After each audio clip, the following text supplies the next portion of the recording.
All right. Aboard the dromedary on the tail of a package headed somewhere nefarious, you were given brief details by Helianaka, somewhat under duress, seeing as how you know the package exists, and told her that you knew the package exists, and told her that you were charged with tailing it.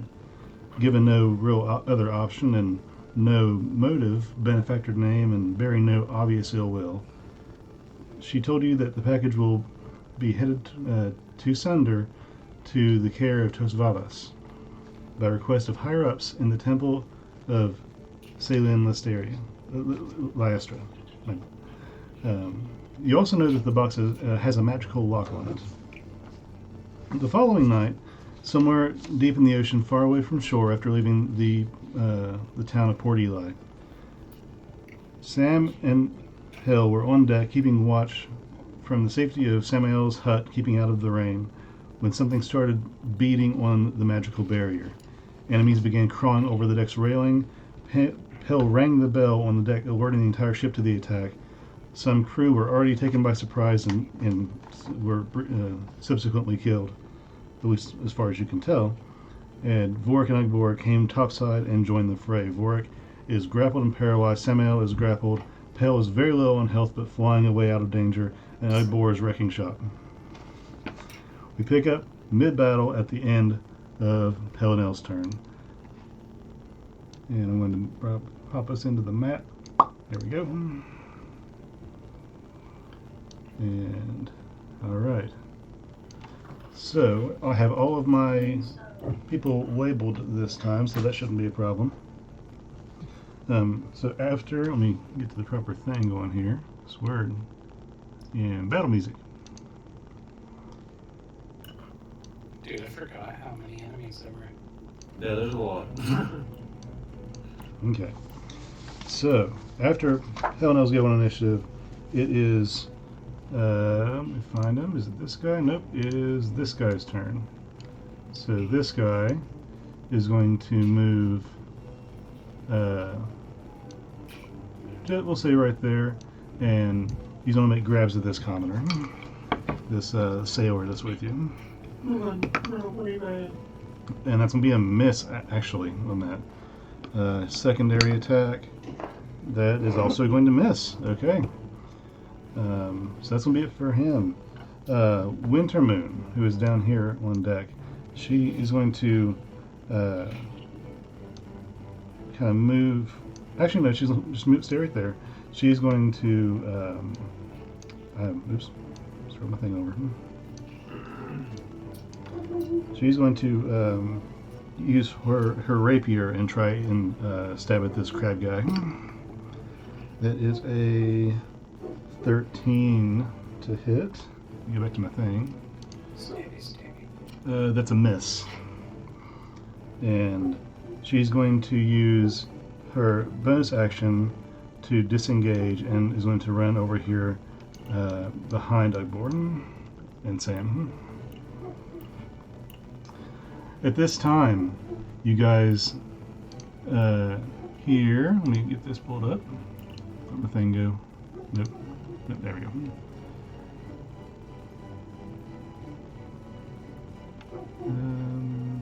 Trying to figure out which token to use. I don't have all these custom tokens really. We'll just call it this one. You guys hear the door open, like slam open, and you see Captain McLaren and Jonathan Rose come up from under deck, covered in someone's blood, and they have weapons in hand, and they are now in the fray. When the door slam open, Captain McLaren looks around, already frantic, and he's going to see the crab monster, for lack of a better term, to his left coming out of those doors. He's going to immediately charge in with his rapier as well. And that's going to be a 19 to hit. So that's going to hit. Rapier does D8. So that's going to be a 6 damage to that guy. And that guy's number 4. 6 damage to him. Okay. Okay. All right. Directly after him, Jonathan Rose is going to take out a similar rapier, and swing and miss at the same crab guy. He is in the back and misses, but because of his distance. After that, this guy's going to go. The one that's holding Vorik. He is going to release Vorik, who's going to then plop on the ground. He's going to let him go. So Vorik is not paralyzed, but laying on the ground, and he's going to use his first attack to swing at Vorik right on the chin. This will be a 9 plus, what's the buff on that? He has advantage too. He does. 9 plus 6 was 15 to start. He actually rolled the exact same 9, so 15. I don't think that hits. Let me double check. I think he's got an 18. I don't have Vorik's armor class on here. Shoot. I don't think that hits. I'm going to go back and see if I can find his other sheet.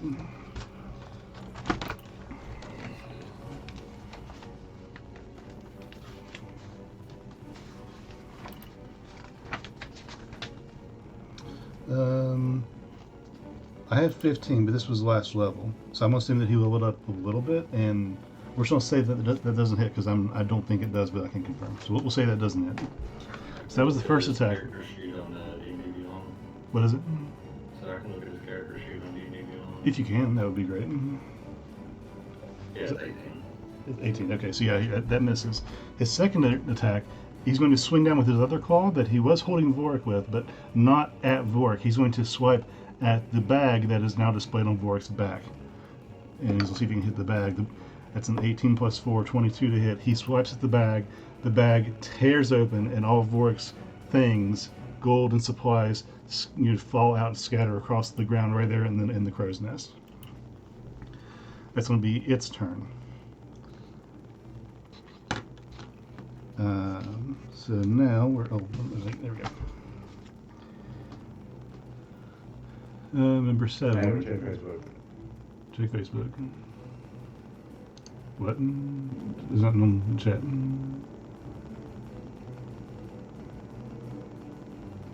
What are you talking about, Cody? Oh, I assume so too. Oh, okay. Yeah. So, number 7. Where's number 7 at? This guy over here in front of Samael.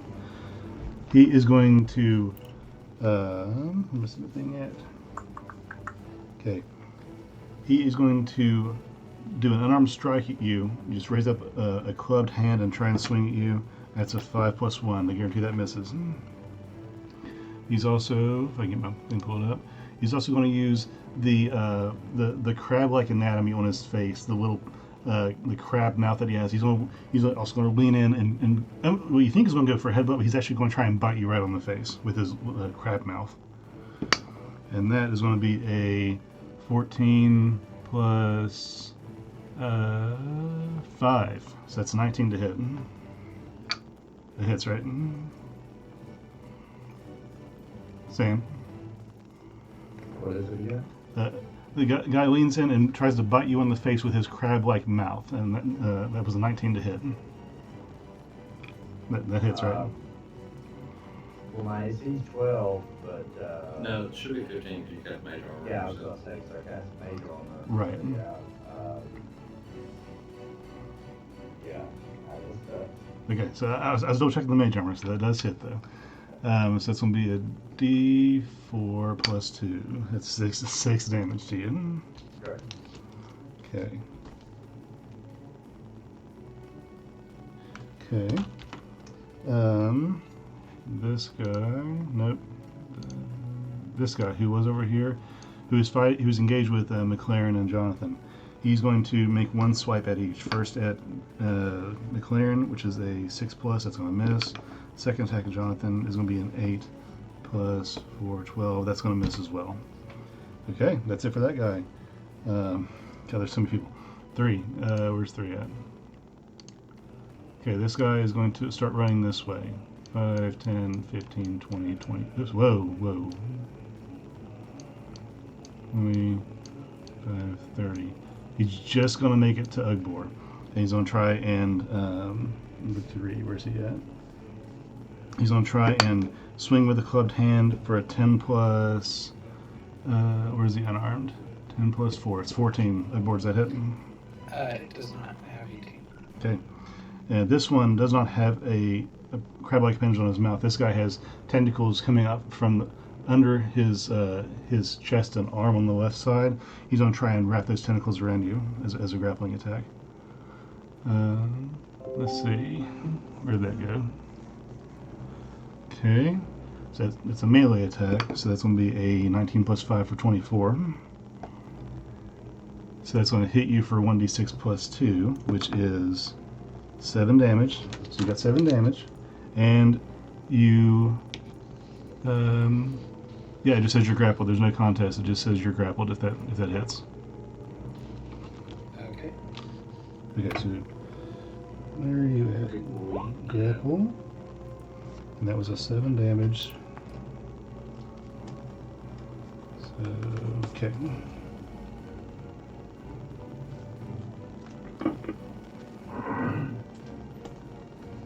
Oopsie. Shoot, you were 64, right? So that's like 7, that's... Okay. Okay. Sweeps on number 4. Where is he at?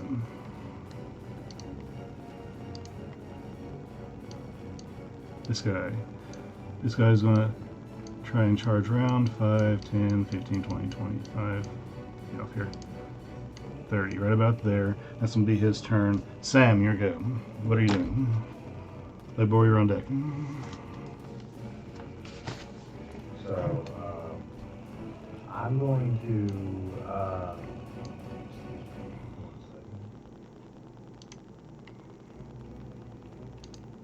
so I'm going to start a blade song. Okay. And I'm grappled currently, right? Yes, you are grappled. Okay, so,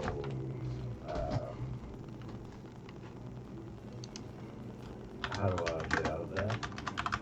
You can use your action and just try to escape from it.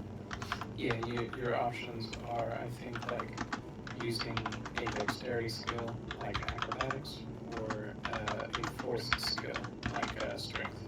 Yep. Oh, well, that's a no-brainer.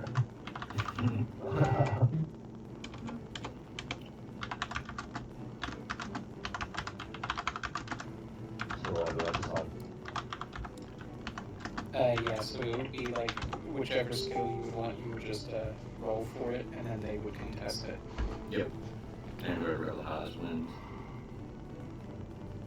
So you're gonna try and break the grapple? Yeah, so would I just roll dexterity? Just roll acrobatics. Yeah, acrobatics. Okay. The crab creature rolled a 4. What's his modifier? 8. 8 total. 15. 15. You break the grapple. You just shake him off. No problem. Oh, my bad. Sorry, I was looking at the wrong modifier. You're in front of the sea spawn. That's even worse. Plus 2 is total 6. Yeah, you win. He wins? No, you win. No, you win. You win. Oh, yeah. Told you I've been practicing that. So, once I break grapple, am I able to do anything else? Well, bonus action for your blade song. So your action to get out of the grapple. You still got your movement left now though. And you got a plus 10 extra movement because of the blade song.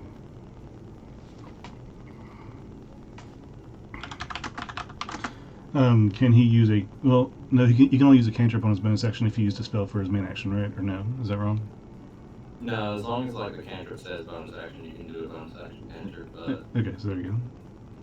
If you have a bonus action cantrip, you can do that. no, but it costs a bonus action for him to start the blade song. Oh, it does? Okay, so yeah, there you go. Yeah. So I It's just like have the movement right now. So you can talk and move, I think, still yet, and everything else is used. and he's got a plus 3 to his AC too, so his AC should be like 18 now.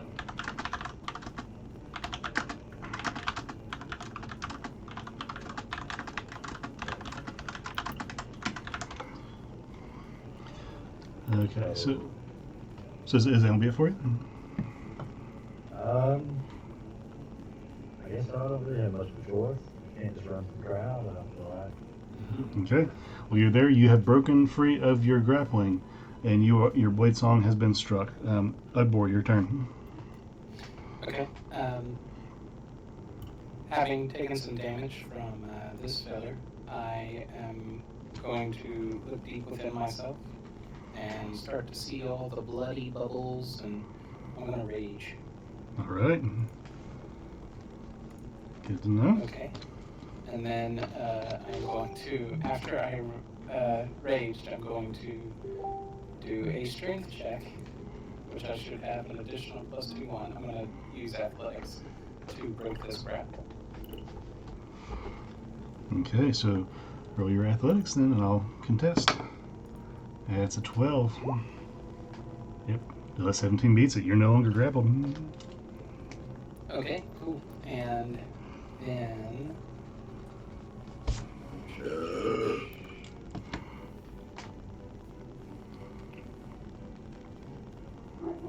Get madder than hell. yeah, dude. Okay, so that it was your bonus action to rage and your action to break the grapple, right? Is there anything else you're going to do? Kind of like the same thing Cody did. So the question I have is, since I didn't use, yeah, that's kind of what I thought. Reading this extra attack feature that I have, Mm-hmm. it seems like I'm not going to be able to use that in this turn because I didn't attack to break the grapple. No, it's an action to break out of the grapple. Right. But you should keep your rage as long as that hits you at least. Yes.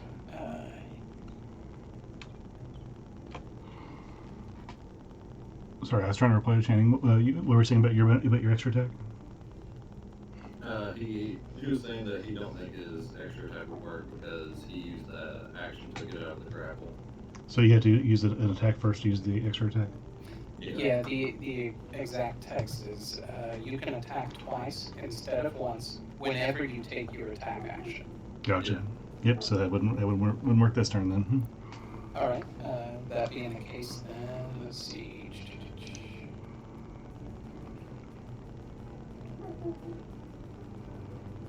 Okay. Yeah. In that case, what I'm going to do now that I'm no longer grappled is I'm going to let's see. Actions, I believe it's called Ready. Attack, spell, disengage, dodge, grapple, help, hide, improvise, ready. Yeah, I'm gonna ready. I'm gonna hold my shield up. You have to whenever you ready an action, you have to put terms into what you're readying it for. Oh, okay. Let's see. And I'm gonna ready a battle axe swing. Okay, so it takes your reaction into it too. So if you want to, just if somebody moves away, you can just use your reaction to attack. Right. Okay. Then in that case, I end my turn. Cool. The sea spawn directly in front of you, the one that you just broke away from, it's his turn. He's going to swing at you, having broken away from his tentacle broken away from you. He's going to just lean back in and go for another attack. That is a 15 for his unarmed strike. Well, 15 plus 4, 19 total. Yeah, that hits. Okay, it's just a D4 plus 2, which is 3 damage to him. Would it be halved because he's raging? That is bludgeoning damage. You are correct. So that is halved. So that is down to 2. No, 1. We'll do 1. So it's rounded down. Yeah. So you have 1. You took 1 damage. Nice. All right. Still raging. Yeah, and you're still raging. Then for his secondary attack, he's going to go back with his tentacles and try and hit you again, wrapping you up in them. That's a 9 plus 5, 14. He fails. Fails, all right. So that's it for him. Sea spawn number 5, where'd he go? That is... Nope, not that one. Okay, I think it's that guy. Yep. So this guy is going to proceed over here past this sailor and is going to come to the feet of Pale mindlessly and look up and try and swipe at him. But Pale is how high in the air are you? You're like 20 feet. I think it was 25. 25. So I went 20 feet. I was 5 feet up right over here. Mhm. I went 20 feet up, and then I moved 10 feet over to get closer to this guy. Okay, so you're like 20 feet in the air. The crow's nest is 30 feet up, so that's still 10 feet above you. But this sea spawn is looking up at you, just crusted and dripping wet from seawater and rain. It's still pouring down rain. He's got just this mass of shells and barnacles and things on him. He looks up at you and just and tries to swipe and misses because he can't reach you. Come here.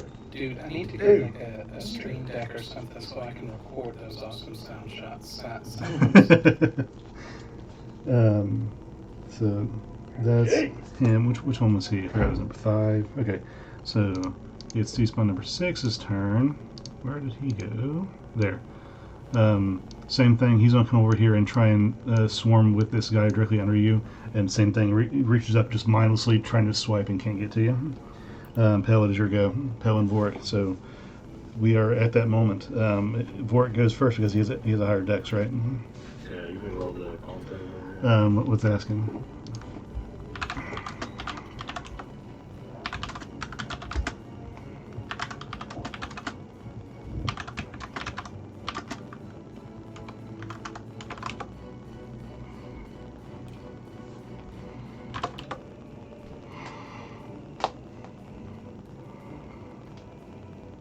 Because I can roll it, you can roll it. Or if he has access to a sheet, I guess he could roll it, but I don't know.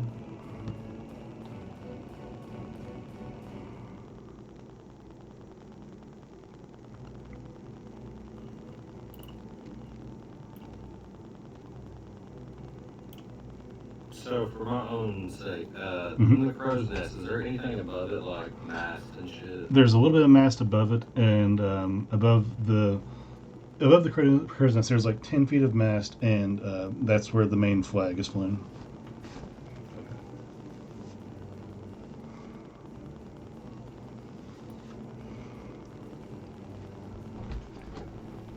Well, he doesn't seem to be responding. If you want to roll for him, I'll allow it.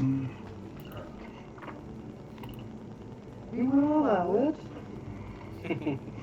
Oh, damn. 12. The save on that is double checking myself here. It was the save was a 13. God damn it. No. No. So he's still paralyzed, and that is his turn. Hell, your go. Alright, I'm gonna look down at these folks right down here and just, that's gross. And I'm gonna go like 10 feet higher up in the air. Just walking up a spiral Look over, staircase. And I guess my bonus action, I'm just gonna try to hit that dude again with the fucking, where is it? The spiritual weapon. Yep.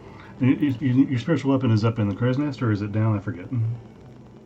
Oh, yes! It's like right beside that dude that's right beside Jamie. All right. So that's gonna hit. Roll your damage doubled. Well, damage with double dice, rather. Those two.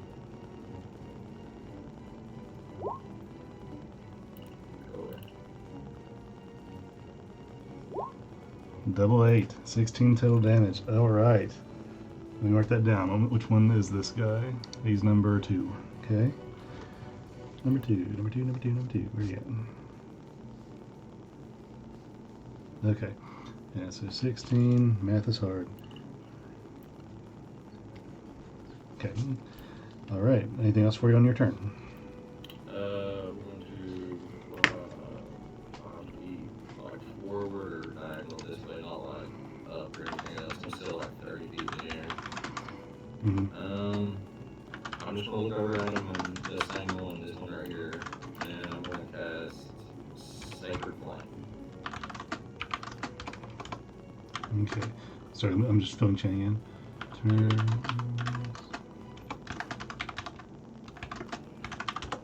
Okay, so you move to the left, and you're going to do what now? Move to the left like 5 feet, and I'm going to cast Sacred Flame on that same guy. Okay. Yeah, because you haven't spent your action yet. Go ahead and roll a hit. Or yeah, that's roll a hit, right? No, it's a dex save. Dex save, okay. All right. Dex save 15. So flames erupt from your hands, heading in the direction of the crab. The crab fails his save with a 4 plus 0. So go ahead and roll damage on that. See how much you kick this crab. We'll stick your flames and fire damage. So like all my stuff, like most of the magic that I do, like you look at like that little spiritual weapon and stuff, like it's like Cody will know because he's played the Dark Souls games a lot more, but they look like fuck. They're like real light green kind of. Mm-hmm. It's like ethereal, like shimmering blue kind of. It looks like reflecting moonlight kind of in a way. Gotcha. But that's the same way my little sacred flames look out. And what type of damage is Sacred Flame? I know it's not fire, it's something else. It's radiant damage. Radiant damage, that's right. Okay, 10 damage. Noted. Anthony, do you need to leave? I do. I think you're too quiet, I can't hear you. Oh. Let's see. Is this any better? There you go. Yeah, I was gonna get through one more round. Okay. And we'll have to, or at least I'll have to reconvene. Gotcha. Okay, well, it is this guy's turn up here. He's going to take another swing at the sailor in front of him, and that is a 19 plus to hit, so that's going to hit. And his multi-attack is, okay, oh boy, that guy's going to take 12 damage and fall to the ground. So you're going to see this crab just club this guy with a claw that's almost as long as some of your companions, and the guy just like collapses to the ground with a crunch. And so that is that guy's turn. Winter Moon is going to come up beside a board, just move herself up a couple feet and try and hit with her rapier again on the one beside you and get a 3 plus. That's a failure. Okay, so that's it for her. She's there. The Clarion is going to step up and take another swing at this guy with rapier, dueling this guy with the crab and sword, and that is a 10 plus 1, so that does not hit. Jonathan's going to step up beside him and do the exact same thing, standing beside his captain as first mate, dueling with this crab. He rolled a 16 plus 1, 17. That's going to hit. Rapier is an 8, a d8. That is a 2 plus 1, so 3 on that guy. Which one is he? 4. Okay. All right. Now we are down to. Where's my guy at? Oh, this guy. He's been locked up for a while. He is going to come up from the bridge of the ship and start walking down to about here as the end of his movement. And that's going to be it for him. Number 2, who's up in the crow's nest. Hell, you see the crab's eyes glow a bright white blue and look around, and then he's going to reach down and grab. I'm going to roll a dice here.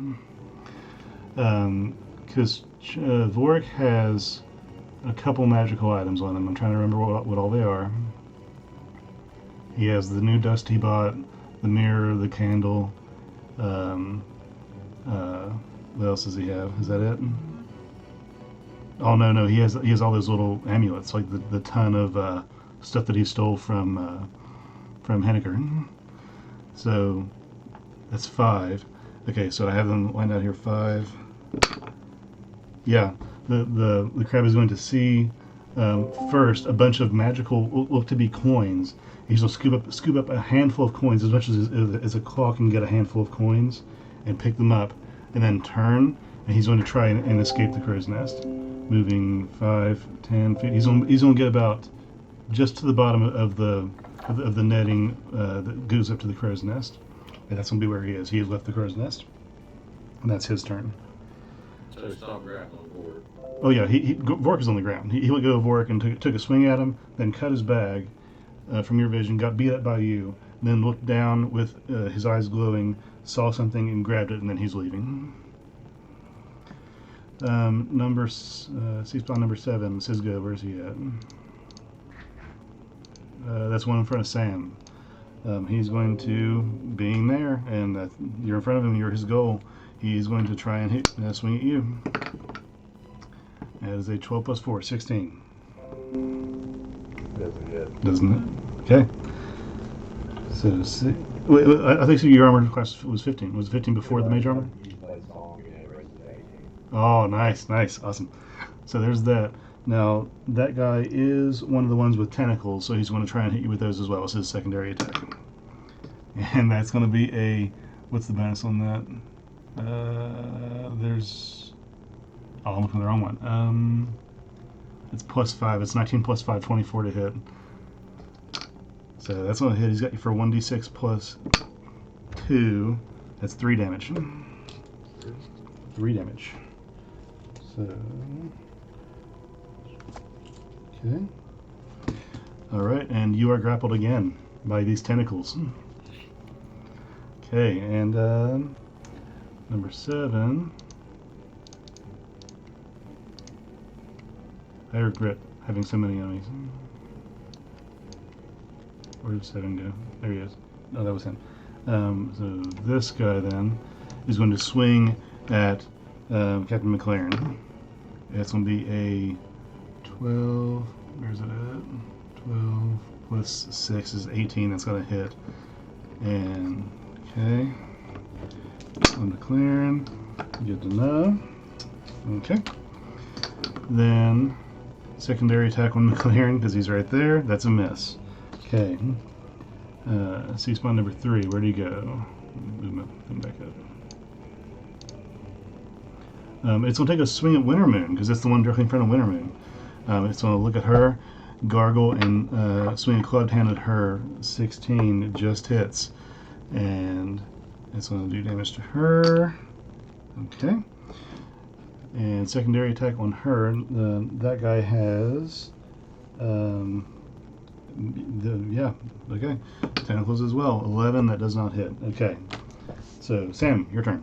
Leadboard, you're up after that. Okay, so I guess my only option is to try to escape the grapple. No, you don't have to. I mean, you're grappled, but that means you can't move. You can still swing at him while grappled. If you wanted to. So I can still use cantrips and stuff like that? Yeah.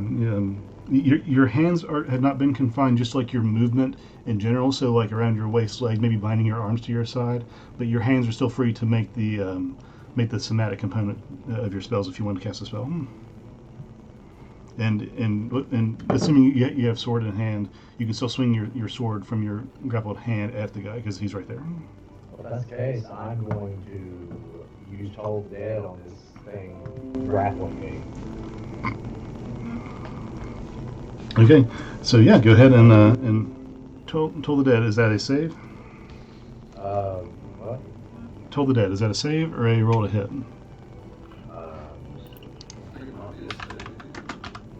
Toll the dead. Save throw. The card must succeed on a wisdom saving throw. 1d8. Okay, wisdom saving throw. He rolled a 7. His wisdom is a 0, so that's a 7. Failure. So go ahead and roll your damage.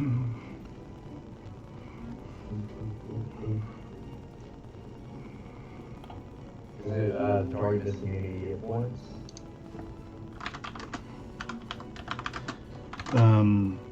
He is missing hit points, I think. Let me double check. Which one is he?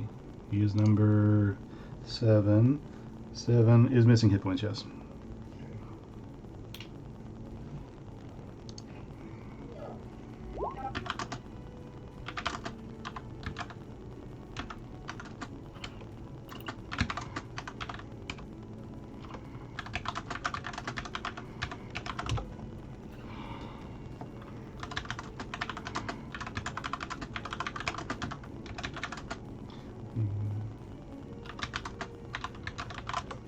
Okay, so that was 7 damage. Sorry about that.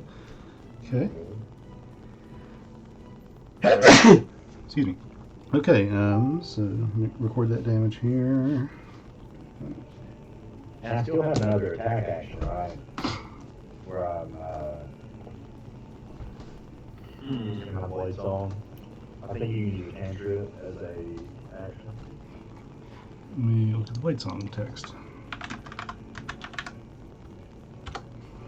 Yep. You can attack twice. He said once whenever you take the attack action on your turn. Moreover, you can cast one of your cantrips in place of these attacks. Cool, there you go. So you still have an attack, buddy.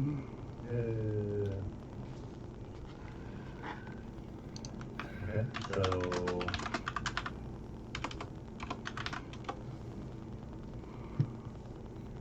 I'm just going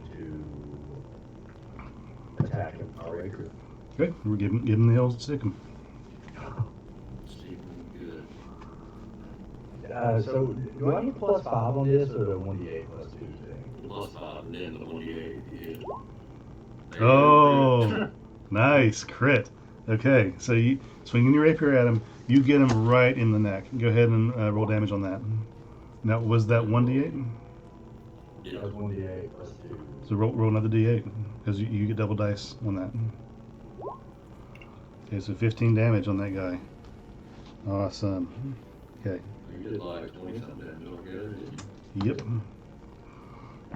Okay. 22. Anything else on your turn? Cannot move. No, that's it. Okay. Ugbor, you're up. All right. Seeing the battle rage on, I'm going to enter a frenzy. Okay. And while I will not be able to attack a third time this turn, I will be able to next turn. And you get 1 point of exhaustion when that is over. Yeah, when it's over, that's right. Cool. My rage has to end first, though. Yep. So if you So can rage for the rest of your life, that'd be great. yeah, exactly. Keep Um, moving. The spirit of Groosh is on the ship, I tell you what. All right, so we're gonna open up the battle axe. Okay. So roll that X. Which enemy? The one directly in front of you, or this one, or this one? I think this one. Okay. Good to know. Go ahead and roll the attack.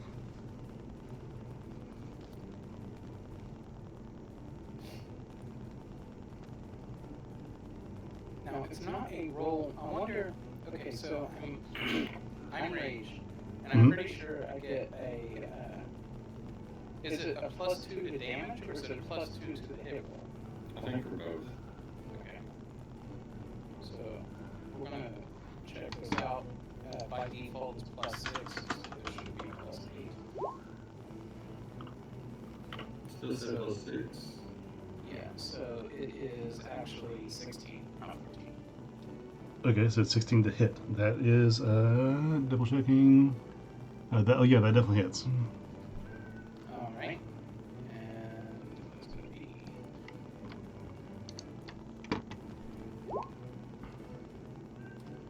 That's gonna be one-handed, and it's gonna get an extra 10 points of damage plus rage, so 10.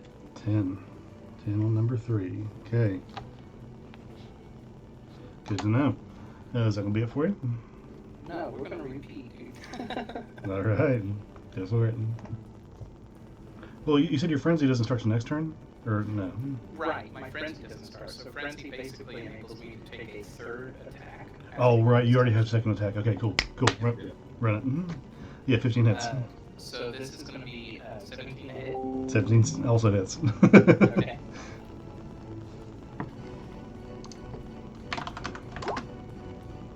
And another 10.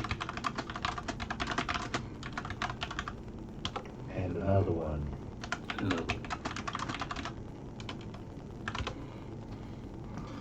Okay, so that's another 10. Number 3. Cool.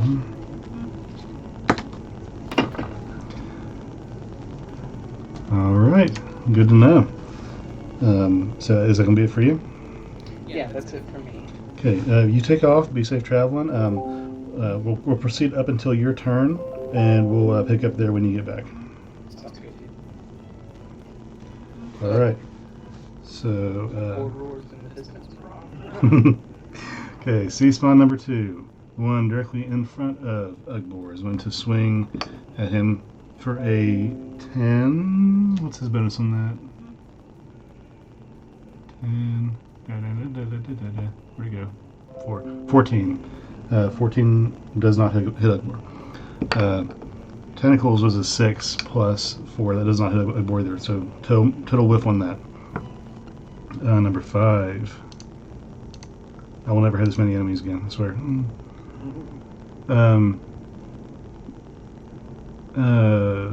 They're just going to follow you, Pell. Since they're directly underneath you, he's going to follow you as you move around above him on the ship. They're just going to follow underneath you and just grab at you from below.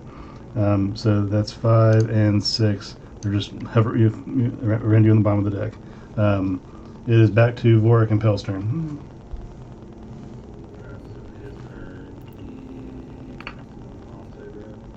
Yep, con save. And this will be the end of his turn, is when he makes this save.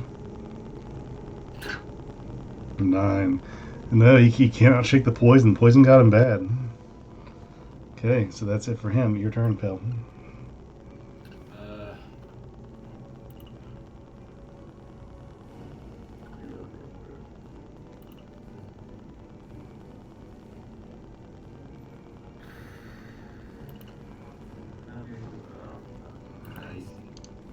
Can I see Vorik from over here?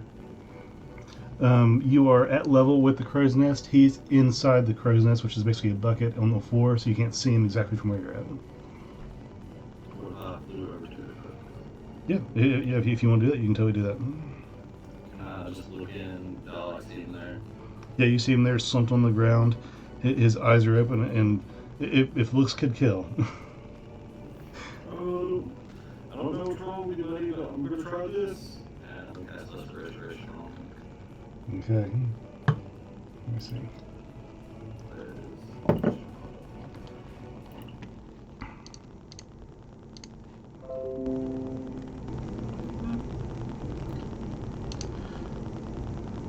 Okay. These are condition affecting it. There's gonna be blind, deaf, and parasitic. Yeah, easy.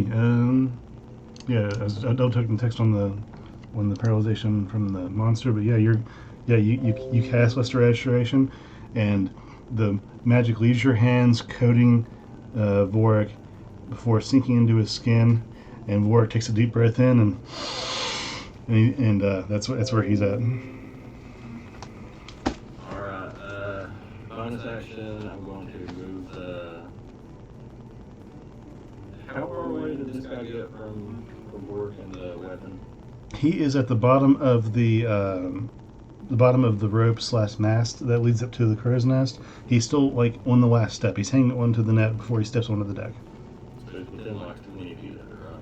Yeah, we'll say he's just within. Like the crow's nest being 30 feet up. He is like on 25 feet down. Alright, I'm going to move the spiritual weapon down and bonk him again with it. Give him the bonk. Okay. Big bonk. God damn it. Nope, bonk misses. You move the spiritual weapon down, which remind me, what does it look like? It's a. It looks like kind of like Sauron's mace a little bit, like the fourth length mace. Okay. But it's like all that glimmering like light blue and stuff. So the light blue ethereal mace goes down and swings, but as you're moving it down, you misjudge your distance and it swings a little short. Oh damn it! At least the words up now. Okay, if that's it for you. Just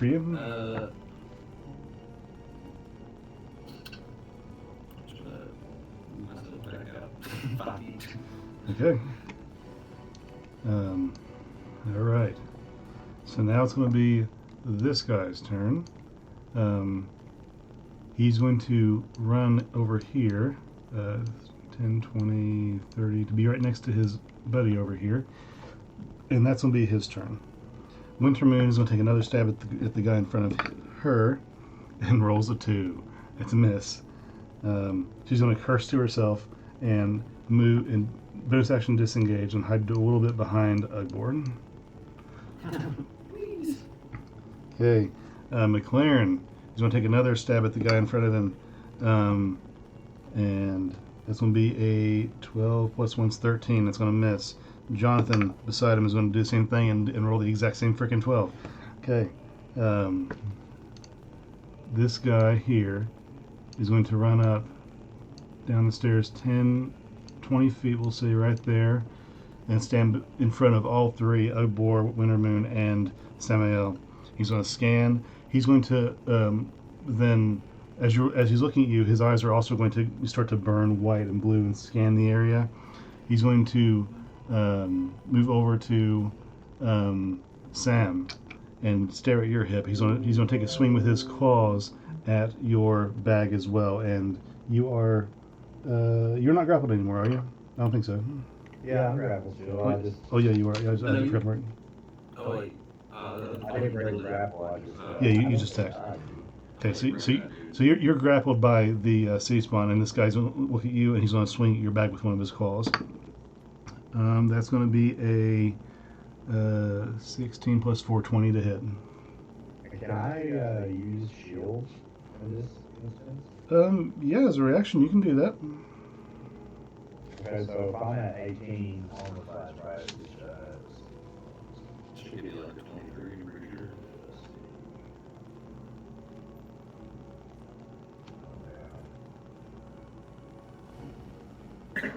Yeah. Give me 23. Okay, so yeah, as the creature swings for what is going to be a hit on your bag, you make some somatic gestures and I'm not sure if that's a somatic spell, but you trigger the spell shield, and from your hand, right behind where the bag was, pops this aura of magic that just stops briefly in front of the bag, and the crab bams against the shield and cannot get through. It's gonna kind of hiss and gurgle at you as it was denied its attempt. It's gonna try again for your bag as its secondary attack. I'll shut up, you ugly fucker. That is 11 plus 4, 15. That also misses. He cannot beat through this shield you put up. Now that shield is it for one attack or one turn, or what is it? It's until the start of his turn. Okay, so yeah, for one turn, so it's up and he cannot beat his way through it. He physically can't do it. Okay, so yeah, that's number 1 there. Where are we at? Number 2.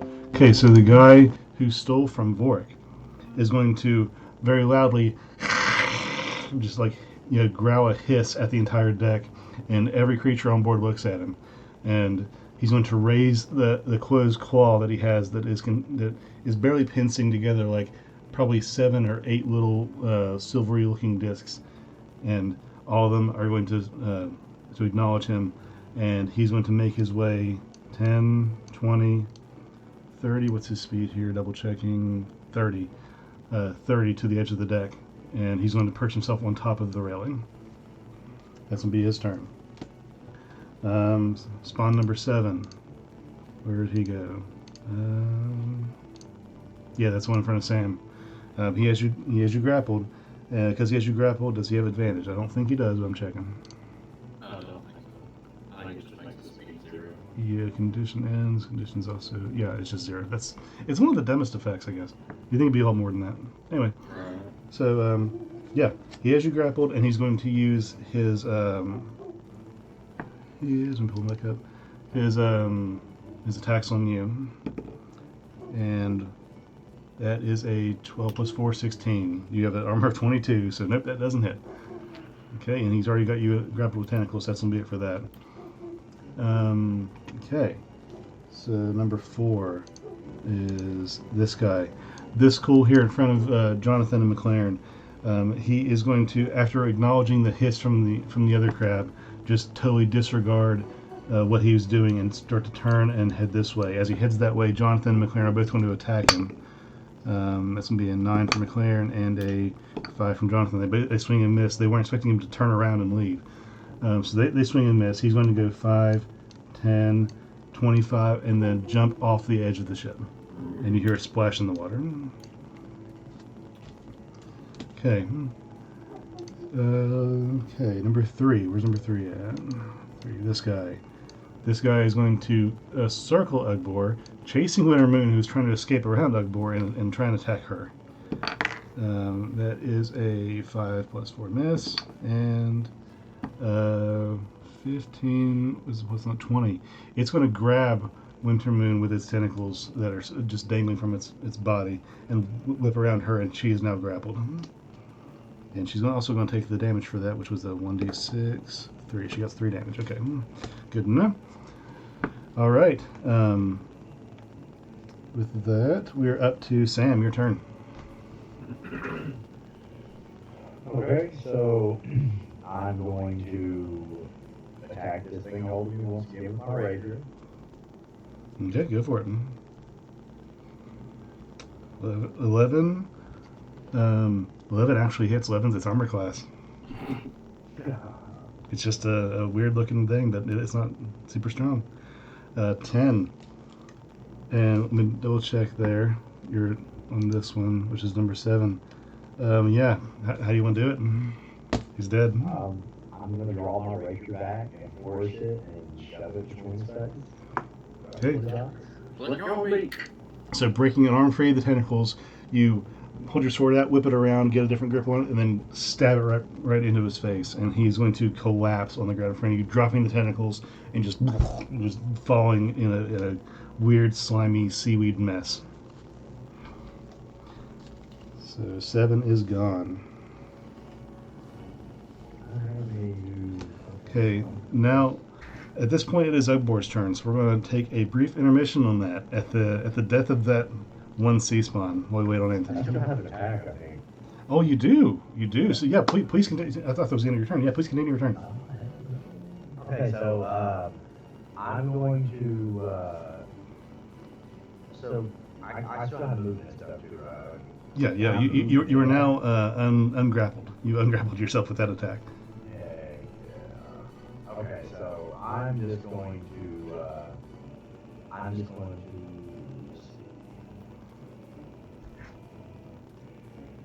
going to use my movement to move closer towards this creature here. Okay.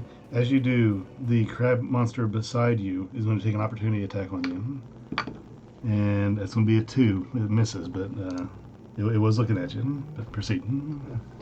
He's trying.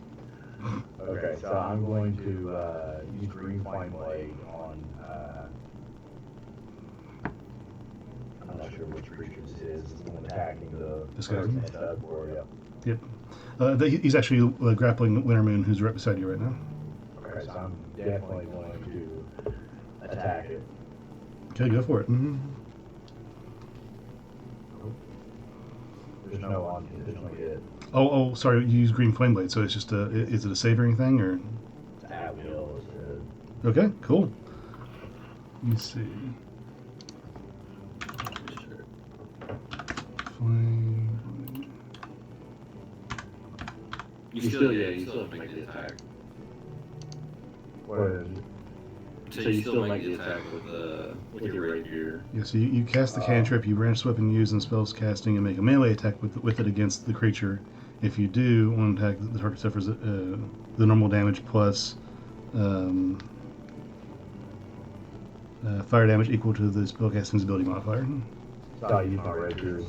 Yeah, so you would attack with the rapier, but it would also get green fire damage. Okay. And the rapier hits, so go ahead and roll rapier's damage. That's 9, and what's your spellcasting modifier? Which is an intelligence, I believe, so intelligence, whatever your plus is on intelligence. Plus 6. 6, so total 15 damage.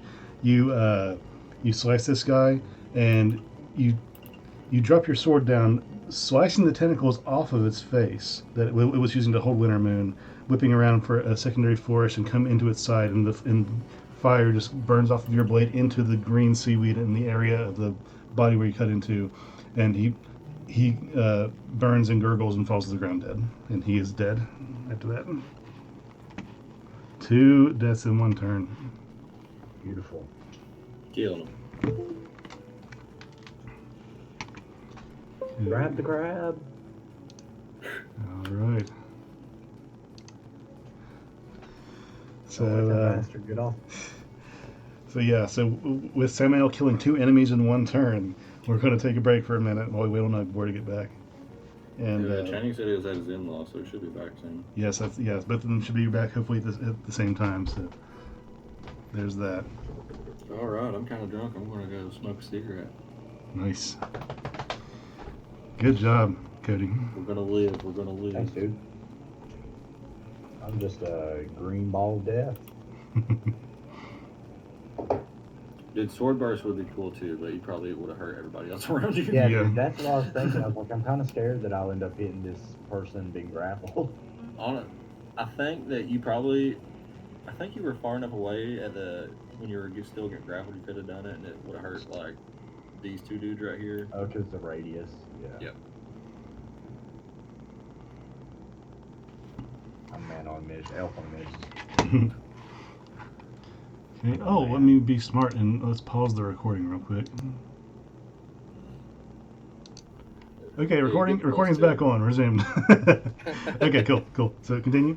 That was an 11 to hit. That hit, and the damage was 4 plus 2, 6. Okay, not quite enough, but he's far less less. Is he bloodied? Well, bloodied isn't a technical condition in this game, this edition, but he is looking very bad. Yes. Okay. All right. So yeah, cool. Okay. The sea spawn that you're wailing on, it's his turn. He's going to attempt, after getting hit thrice by your battle axe, he's going to try and get away this direction over the railing as commanded by his crab captain. Opportunity of attack. Here we come. Okay, and he's going to make it to, well, first do your opportunity attack once he gets to right there, because that is leaving your space. Okay.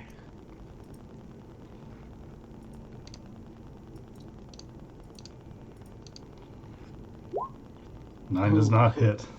But Okay. +2, right? Is it plus Puzzle 2 to raging. Is it plus 2 to hit or plus 2 to So- damage? Let me reread that because there was a mixed consensus earlier. Yeah, just check it.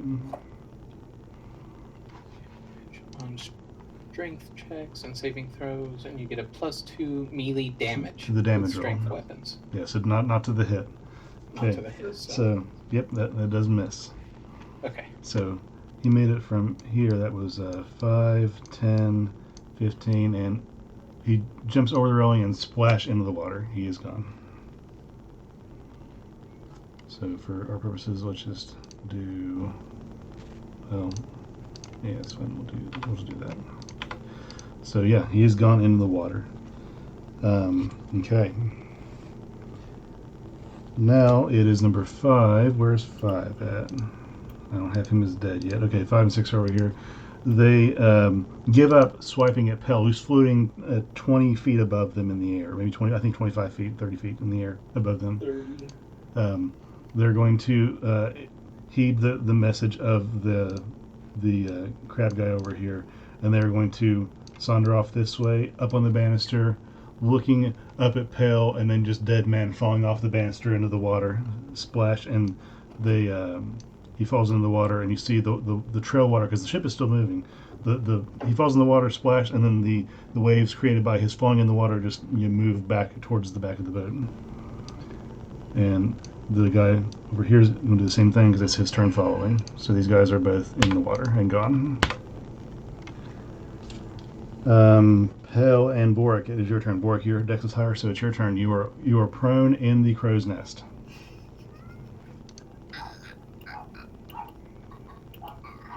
I'm gonna stand up, Okay, obviously. okay, it's half your movement, so proceed. Okay, question. Yes, If I'm in the crow's nest, yes. am I technically considered hidden? They cannot see you right now, no, because the crow's nest is more or less a bucket. So being prone, they cannot see you, and they have not seen you get up or anything yet. So theoretically, could I get sneak attack damage Yes, on a hit? Yeah, I would say if you attempted to hit somebody down there, nobody's looking at you. Nobody, even the crab that left you, is expecting you to get up or anything, and is not looking at you. If you were to attack them, then that would be sneak attack. Okay, I'm gonna hit this motherfucker right here. Okay, so roll I to would hit. have cried if he picked something else. just like I'm gonna hit this. I want this. So roll to hit. I decided bygones are bygones, and I'm going to forget that crap. Oh, goodness.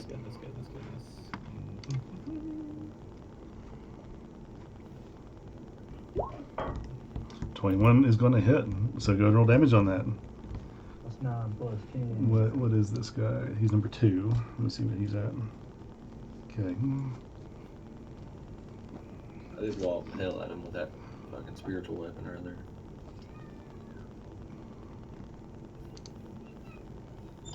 So total damage is 23. Is that correct? Because I know your things gift For that sometimes. hit. Yeah. Okay. 23. Good to know. Yeah, Hits. he gets like 600 more of these. Okay. Got it. Still up? He's still up. He's on your turn. What else on your turn? Come on.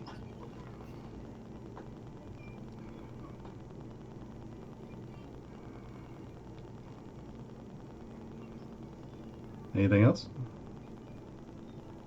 Got to do the second one. Oh, I didn't see. Sorry. Yeah. 23 hits, and that damage is 14. Is that correct? Yep. I think it should just be. Well, yeah, it would take the sneak attack. You only got sneak attack once, right? So it'd be Right. 7. Yeah, 7. Okay, 7. Okay. Still 30. So. Okay. Got it. Good job. You still have half movement if you want to do that, or you can speak or anything else on your turn if you want to.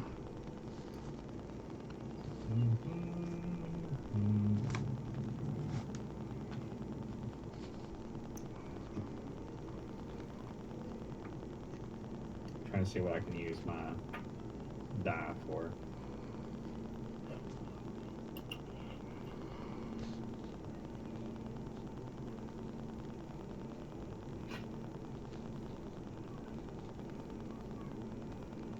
I need more levels in fighter. Give action surge. Yes. Eat 2 more. Fucking dagger the whole time. I think.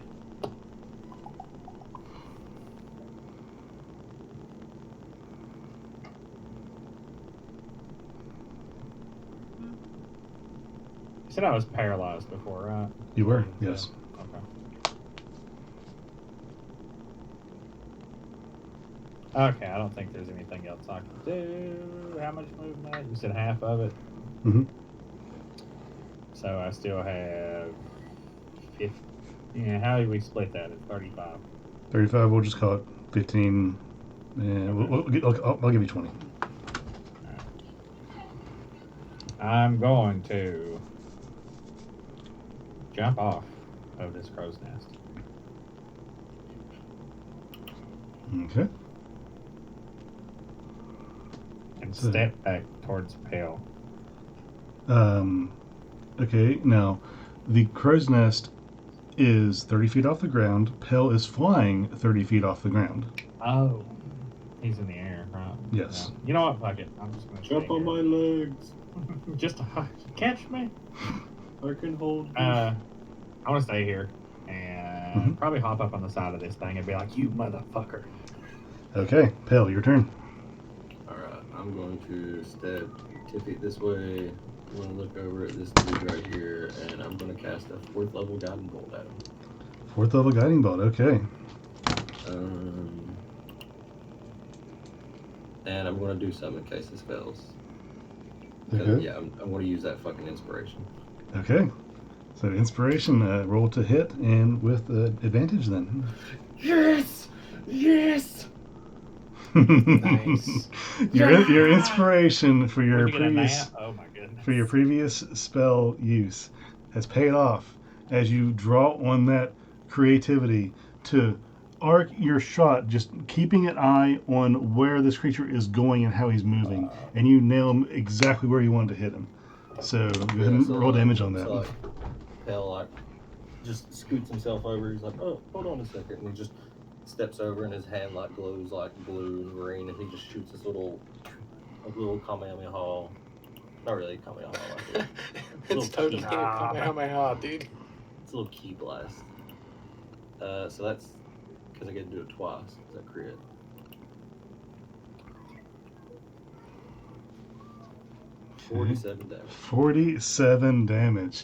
You hit this thing as radiant white blue energy just explodes in this thing's chest, shattering his exoskeleton, pieces coming off, and he, as he's standing on the banister, he was He was about to jump off and turn around to see you do this, and his right claw, which was holding the items, is still in the boat deck.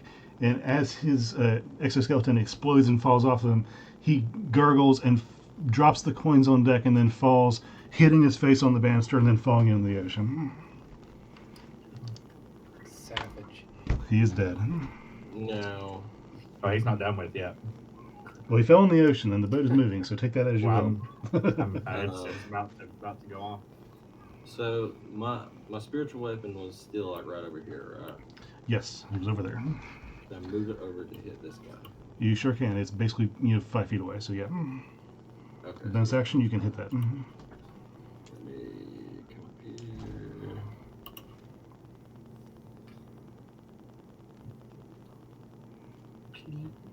here. $16. 16 just hits. Roll damage. 8 damage. 8 damage. Got it. Now where are those coins at? They like right around here. They are on the deck. Right here. Yeah, like right where that guy fell off. They're scattered between those two cannons. I'm gonna still at the same altitude. I'm just gonna go like 10 feet this way. Cool. I think that'd be 10 feet. Mhm. Right there. I'm just gonna be like, hey, you dropped these. Okay. If that's it for you, then it is going to be this guy's turn. He's going to. His eyes are going to flash white. Look up at Vorik and give just a gurgle, growl, hiss, and he's going to walk over here and try as best as he can with 2 giant claws for hands to pick up, swipe just a couple coins off the deck, and he's going to grab exactly 1 coin and pick it up and look at you and just hiss as he walks over to here, which is 10, 15, and he's on dive off as well. So for his turn, he's going to escape with 1 coin. That's good. 1 coin. 1 coin gone. What, baby? Okay. Did he I gotta do the pee-pee. jump over the side? He did. He jumped over the side after grabbing exactly 1 coin off the deck that was dropped. You son of a bitch. Wintermoon over here is going to run up. Let's see. She has a movement of 35, 10, 15, 20, 25, 30. She's going to run up here, pull one of her daggers off of her belt, and try and stab this thing in the neck. And that's going to be a 16 to hit. That's going to hit. Her dagger does damage to that guy, and that guy is number 4. Okay. Oh, no. Oh. Ah! McLaren over here is going to have no target in front of him. He's going to turn around and try and get this crab guy behind him with his rapier. He's going to swing at him for a natural 1 and critically miss. Oh. This Jonathan's will turn around and follow suit as first mate and fight alongside his captain, hitting it for an 11 plus 4, which is 15, does not hit. Then it is this guy's turn. He's going to attempt to go this way, prompting attacks from all 3 of you guys, Jonathan, McLaren, and Ogbor first. What about He's still in range of Sam. okay. McLaren's attack is a 15 plus, what's his plus? Plus 1, that's 16, so that does hit. His rapier is going to do a total of 2 damage, so that's 2 damage to that. Okay. Jonathan is going to roll a 5 and miss. Ogbor, what do you got? Yeah, dude. Okay, so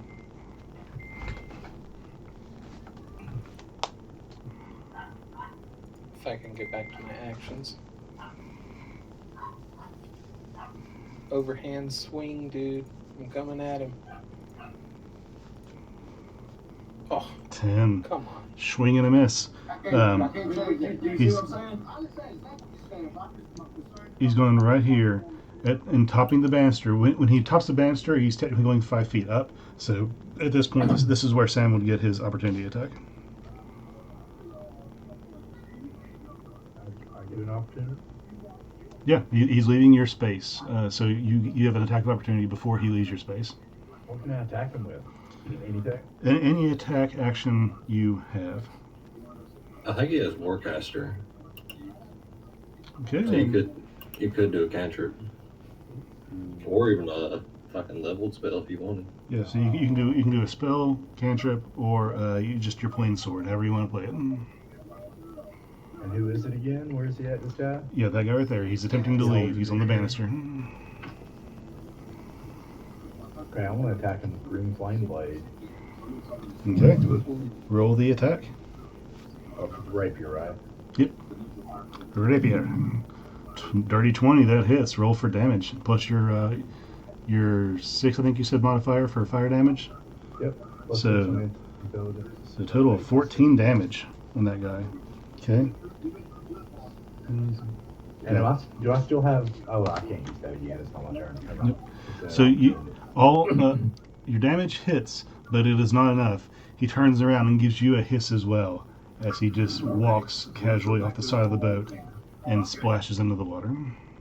Oh, that's okay with me. I just wanted to slash him real good. Stab him. Okay. So that takes care of that. Passing down, we're looking at number 3. Is this 3? Where did 3 go? 3's dead.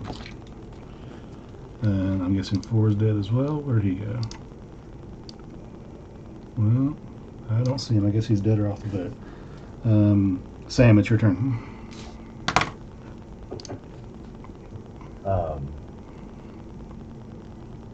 Is this the only enemy really? That's the only one that you see on deck, yeah. 30 feet and people in the way.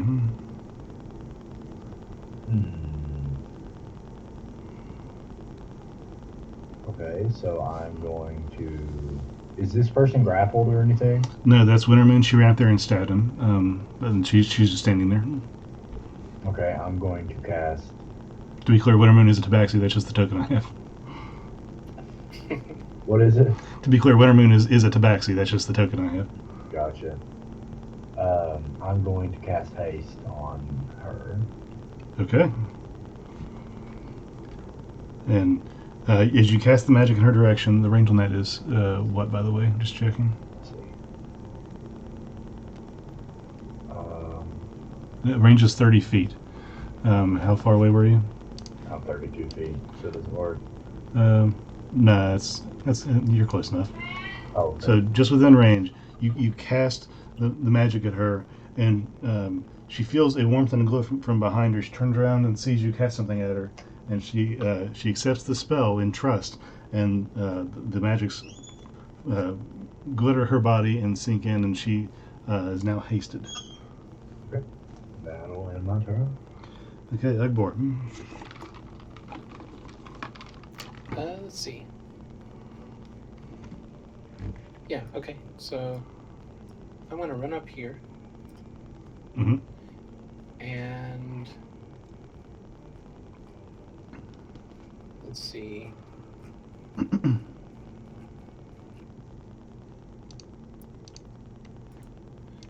So let me get a ruling on this. What do you think it takes a bonus action or an action if I were to say, like, drop my shield?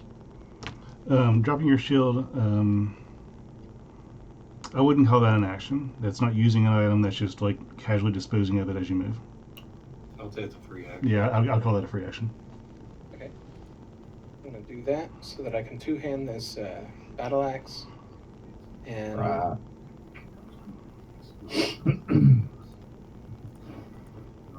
let's go for swing number 1, baby. Go for it. Channing, I ask this all the time. 19 Turn hits. your TV down just a little bit. That better? Yes. Okay.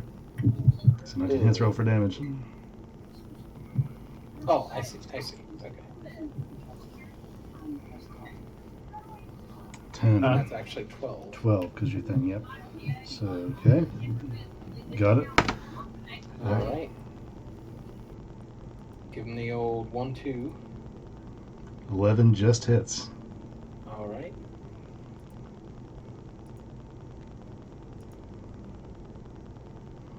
And That that is actually 8.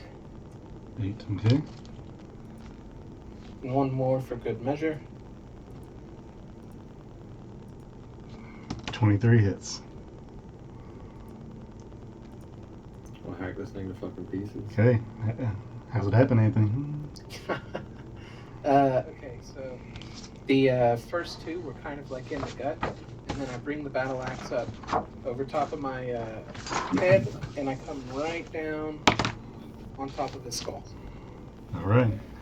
As you do, he has no time to react or do anything. He turns and bam, bam, slice, slice, and slam down on his head. He just crumples and you hear the shells and the seaweed and the half crustacean armor that's built into his body just crunch and fall to the ground, and he's dead.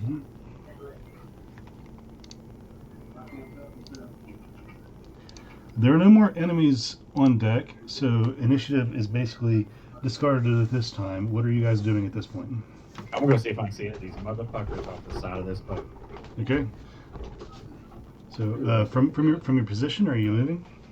I'm gonna get down and go over to the edge. Okay. As you go over to the edge, the waves are tossing. There's still a storm out. It's still raining slightly, and the ship is still moving. You don't see anything but rolling waters in the dark sea below you because it is nighttime. Right. Well, yeah, I can see in the dark. But You wanna go diving? If you want to go dive in the dark stormy sea, that's up to you. Yeah, I'm sure the boat will stop and turn around eventually, right? Yeah, dude. I can swim good.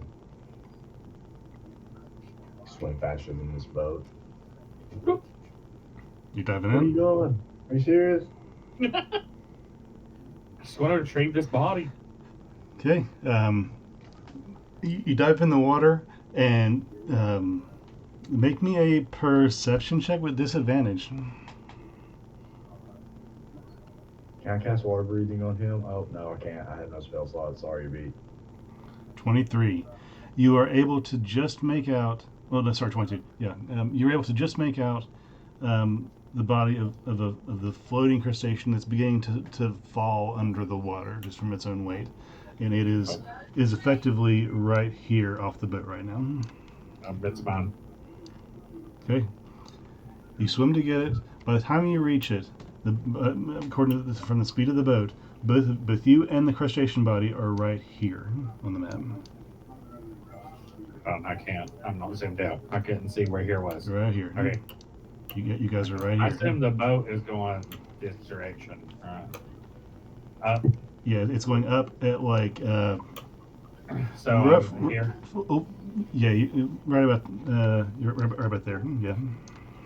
Is there anything? I could fly over. I guess. I'm like, come help me get this fucking thing. Okay. Fly down.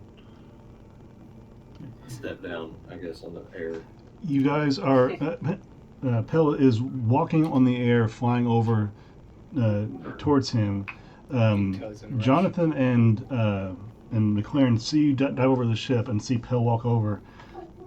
McLaren runs up to the bridge over here, screaming, "Man overboard!"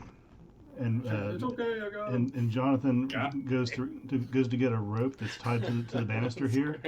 And once he gets to the bridge, he takes the rope and throws it over the banister towards you. Okay, I got him. McLaren's running up to the bridge at this time. Here, George. You want me to get the big crab body? Just take his piece of shit. Okay. I got it. Hell, as far as I can tell, you can carry both of them, right? I don't know of any limitation to your carrying capacity or anything that would limit that. I mean, I've got like 420 pounds I can carry. Okay, It should be good. I think I'm like 140. Yeah, and your flying is essentially just walking on non-encumbering land, so there's no issue there. I'm not even going to have you make a strength check because of your size. It takes you a minute, but you do pick them both up, carrying Vorik in arm lock, and carrying this crab creature over your shoulder, and eventually you make it back onto the ship, onto the bridge as the ship moves past the spot where you were at. Just like step down, I put both of them down, like dusting my hands off. There you go, buddy. I I'll shall take ask my token is my old token. You guys get aboard the ship, and let me switch maps here real quick. Is it? What? Are you here? Do we have it? Are we on board again? You're on board the ship. Everybody is like kind of gathering themselves, figuring out what happened, what's going on. Captain McLaren comes over to you. What happened? Who was on watch? Where did these things come from? While that's going on, I'm gonna just be over kicking the fucking mortal piss out of this damn crab body. I think I just got off watch, so it wasn't my watch. I have 3 dead on mid deck and 4 on the top deck. Where did they come from? They came from the water, sir. Just straight up from the depths? No boat, no nothing. Yeah. I mean, it was raining. They could have precipitated. I don't know about that, but I mean, we all had a pretty good look at them. They looked pretty aquatic. They could have just came up from the ocean itself.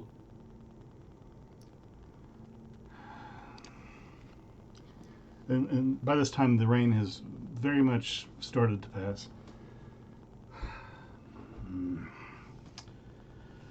Two of them broke in the windows of the captain's cabin where Jonathan and I were talking, and we dispatched them.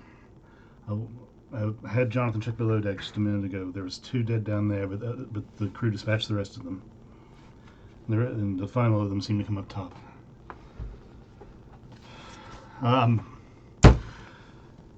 All guard on duty for the next 24 hours, double pay. You two, and he points at Vorik and Samael. I've just had positions open up. If you want, 20 gold for the last guard of the trip. I'll take it. Last guard? What happened to the other one? The last leg of the trip, pardon me. Oh. So, I heard Sam acceptance. Did Vorik, did you respond? Oh, he's muted. He's a bit mute right now. He tried to. I would ask for 5 more gold for helping in the recent skirmish. You wanna ask for more gold after we just couldn't? We didn't. They lost 3 people. You wanna ask for more money? They could have lost 5 or 6. Yeah, that's true. I agree. I back this plan. I charge more money. Exactly. I don't I'm still have. kicking the mortal piss out of this crap. Well, no. By this point, I will go ahead and start preparing it for a feast. As most of the crew come up and are cleaning the deck, some people have grabbed mops and are swapping the blood off. Some people are checking the railings and the ropes for damages and fixing any damages they found. Some have taken the rotten corpses of these sea creature men things and have started, after giving them also some kicks and some goring, they toss the bodies overboard. As Vorik is kicking the crustacean and starts breaking some of its shell, Crops comes up. No. This good food. Give to me. The wizard folk chef.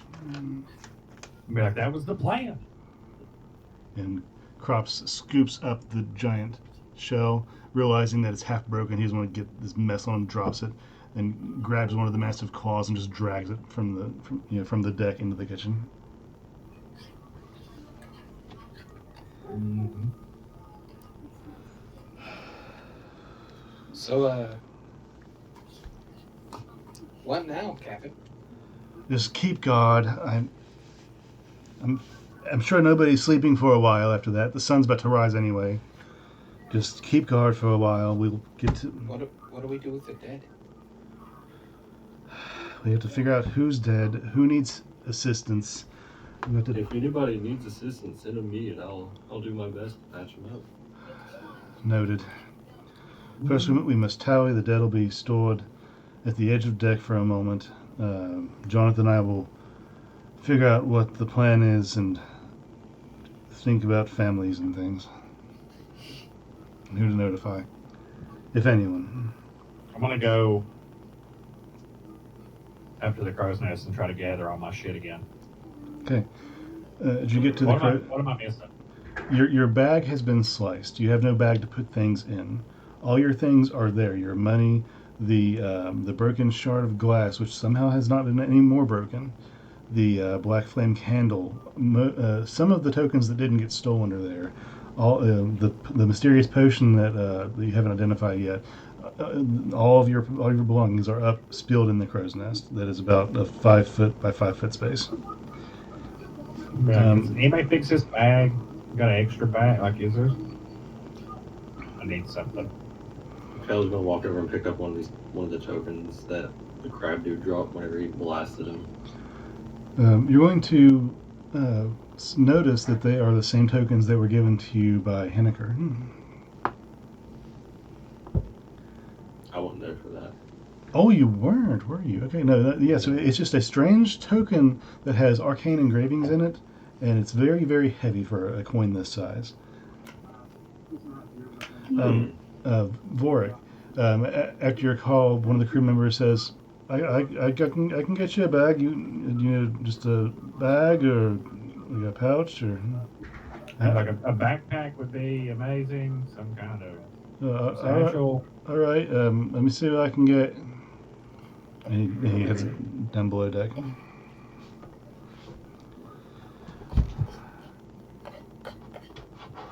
Okay, whoever. I'm gonna need all four of you to make a perception check for me, since you're all on watch right now. Come on, got these good eyes. Okay. I'm fucking proficient. I may be expert. I'm expertise in perception. But never roll good on it. Never. Pell with the highest perception. You look around. You don't see anything immediate. The storm is calming down. You can see in the distance with the sun starting to rise that the waters are getting calmer. And as the sun breaks, you fall 5 feet down to the deck because you were still floating above the deck. But you. Oh, that would have ended forever because it only lasts like a minute. Oh, does it? I thought it was just while it's dark. No. Okay, my bad. I was hoping to catch that. But nothing seems to be off right now. It seems very calm for now. The sky is kind of a tapestry of pinks and oranges, but it is it's calm for now. Listen, before we would have started like going off again, Pell would have taken out that little orb and looked at it and like whispered, "This is your fault," and just threw it like as far as he could behind us while they were going. Okay, so you're chucking it. Chucking the fuck out of it. Okay, good to know. The bead, soars until it disappears from view, and then you see a small bloop as it lands in the water and disappears.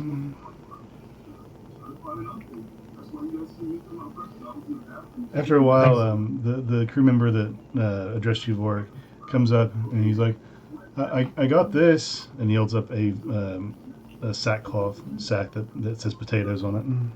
I fucking hit it. It'll work. I'll take it and just like begrudgingly climb to the fucking crow's nest, just like the whole time, just under my breath, just like son of a mother, like the whole entire way, just fucking casting the away. Okay. Pell's gonna try to, I guess, while he's just everybody's out looking around. Is any of the captain or the first mate around? They are firmly on the bridge of the ship, looking out on the water and talking to each other. They're not sitting down. They're at the table, but they're standing up, just leaning against the banister and looking out behind them, behind the ship, rather. Hell, probably gonna try to find them. As you come up, you hear the captain speaking. I just don't understand. They should not have been this far out. I don't. I've talked to him before. I don't understand. I am still with them a little bit of my time. Guys, sorry to interrupt you. Yes. What can I do for you? So has everybody been accounted for? Anything missing or anything like that? No, everybody's accounted for. We have 4 dead. A couple of them new, a couple of them long crew. And he seems to start messing with papers on his on the table there. Most of them aren't going to be an issue. We've taken personal belongings off of the bodies, and I've had the crew toss them overboard respectfully, and hold what we call a crew's funeral for them. There was a moment of silence the crew had, and dispatched them. They prayed to their individual gods and prayed for safety for the rest of the journey. And that's roughly it. Well, they can have proper funerals inshore later if their friends or family so choose, and we have their belongings and names. Well, I hate to hear everything that happened. Have you ever heard of anything like that happening out here or anything like that? There's nothing but fish and monsters in the water. I didn't expect that though. No, I don't know what they were. It's hard to tell what they were. It's hard to know how far they've come or what their objective was. But I don't know. They seemed after material wealth for some reason.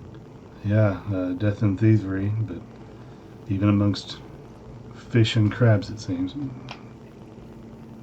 Odd things. Well, if you guys need anything else, anybody needing any healing or anything like that. Matter of fact, there was one.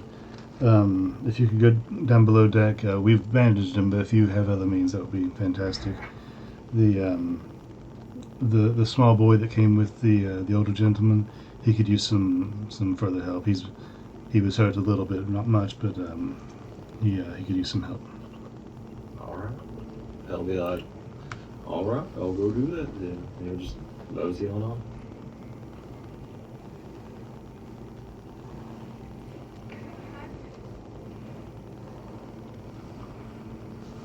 Okay. Anybody else have anything that you want to do right now, as the sun gets high in the sky?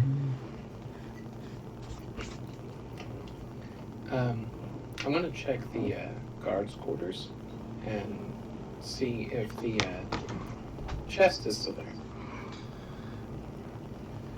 Okay. As you enter the guards' quarters, there are 3 individuals in there: Wintermoon, Lycan, and Helianaka. All of them with bandages on various parts of their body. Wintermoon not nearly so much. One around her wrist, and you're not sure if it's been there or not, and you haven't noticed. But Helianaka is looking under her bed at the chest, and as you come in, she drops the sheet reflexively and looks up at you, and just kind of gives you a nod. Wintermoon is sitting on her bed, inventorying her things and cleaning her blades and things. It seems that Lycan is taking a rest. That was some fight, huh? Yes, I didn't expect that, especially when I was below deck. How did you lot fare above deck? Wintermoon hasn't said 3 much. up top. It's a shame.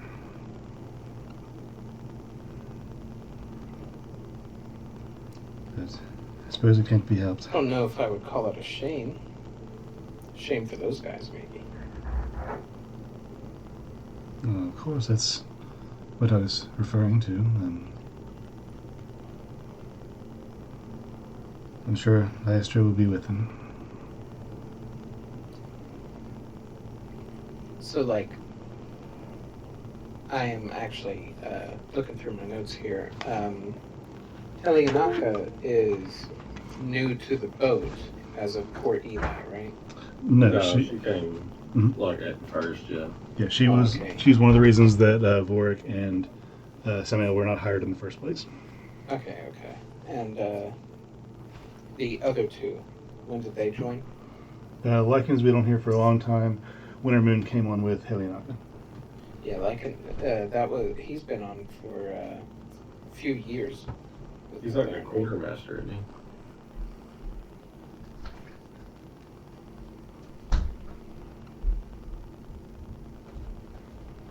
What he does? Sorry, I had to let River in. Yeah, he's the quartermaster.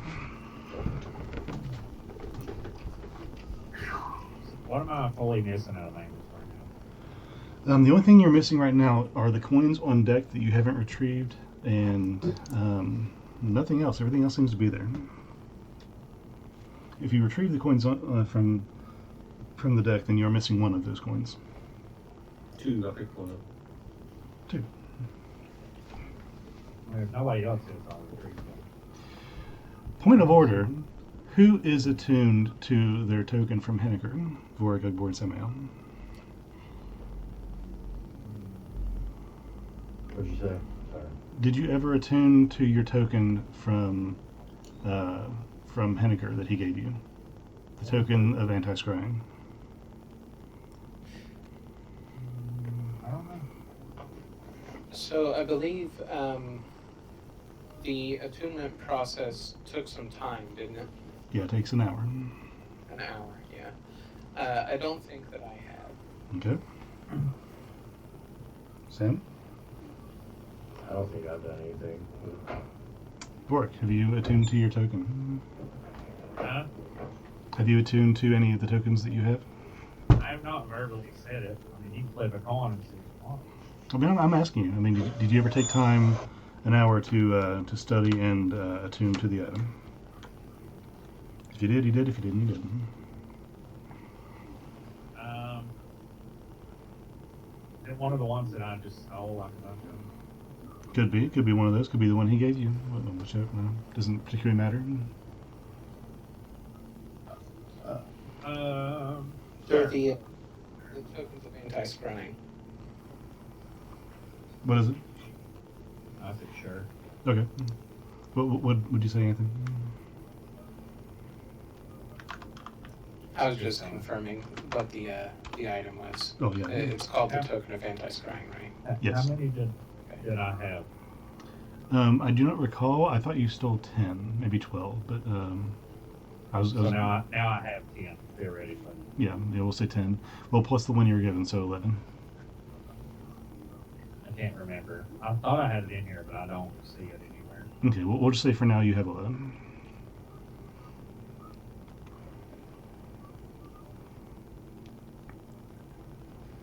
Okay.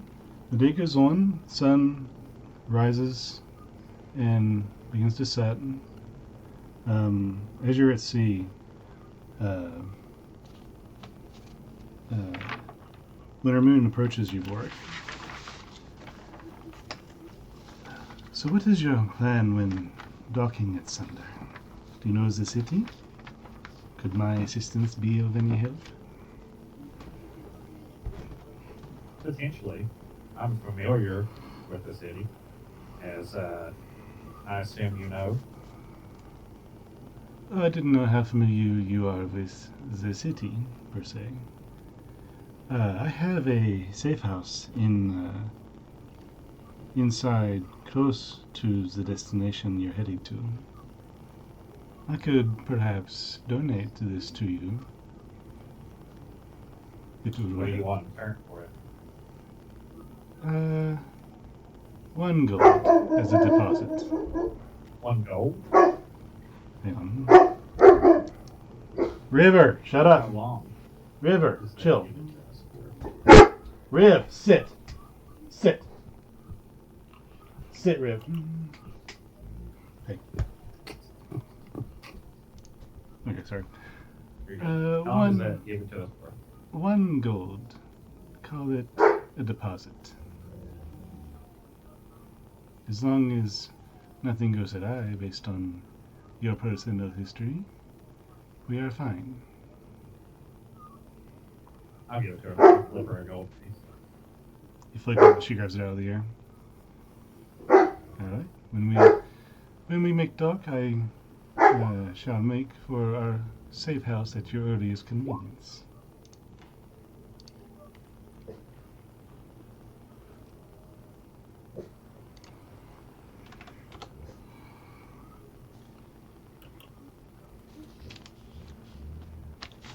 And she leaves the conversation.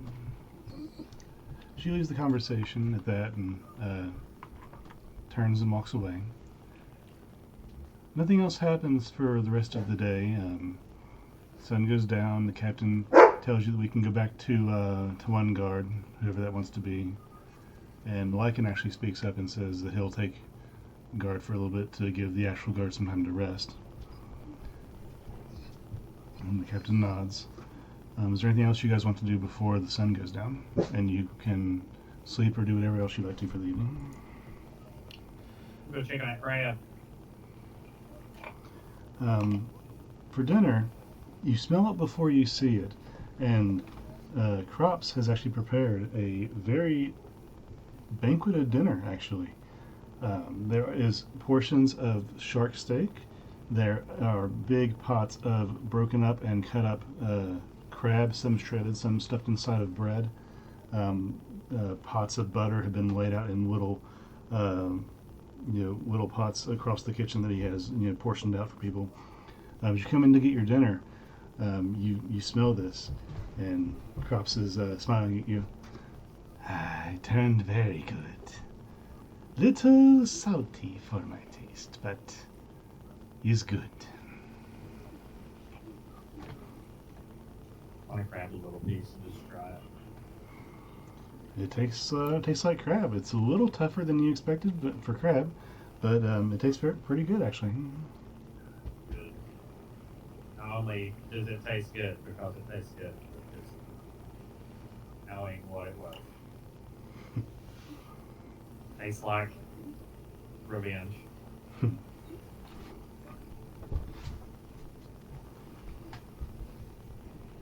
Anybody else going to do anything before you bed down for the night? So Pedal's gonna try to find work or somebody. And he's gonna pull out that little coin and be like, what is this? I'm not entirely sure. That crab guy seemed pretty interested in. He did. The fellow that gave me all of the called it a. Did he call it the token of anti-scrying, or did I figure that out? No, he called it that. He told you. Told us that it was a token of anti-scrying. I believe each of us have one.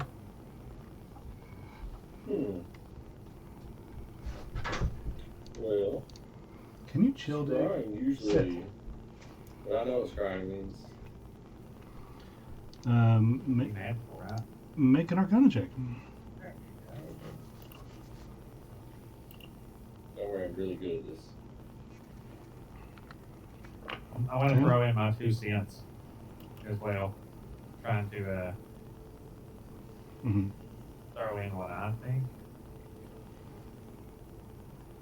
If he can be allowed to. Can I as well? Well, 10 was what you needed for this check. So the shared knowledge is roughly that someone can magically spy on your location and what you're doing, if they have the magics to do so. So it seems like these are used to stop people from scrying on you, like, just seeing what you're doing. Do you guys know if anybody's watching you or anything?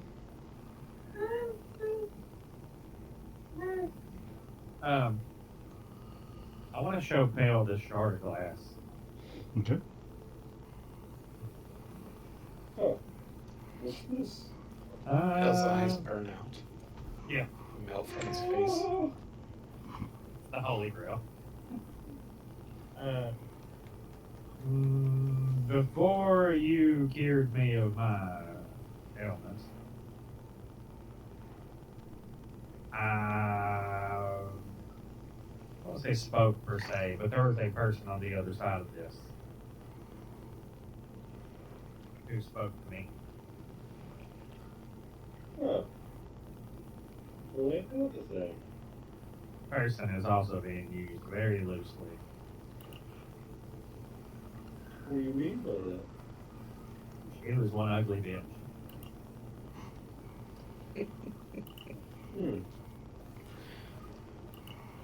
Well, far be it from me to say anything like that. Well, she's the reason I was like I was. Ah. Well, she don't sound that good then, to be honest. You did not look the best. She was not, and I was not. No offense. Oh, I know. Well,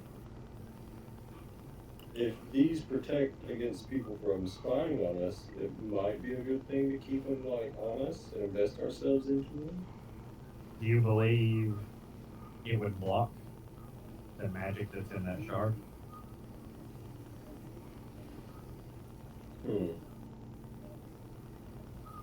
I don't know too much about that, to be honest. That blows on somebody. I wasn't really an academic kind of guy.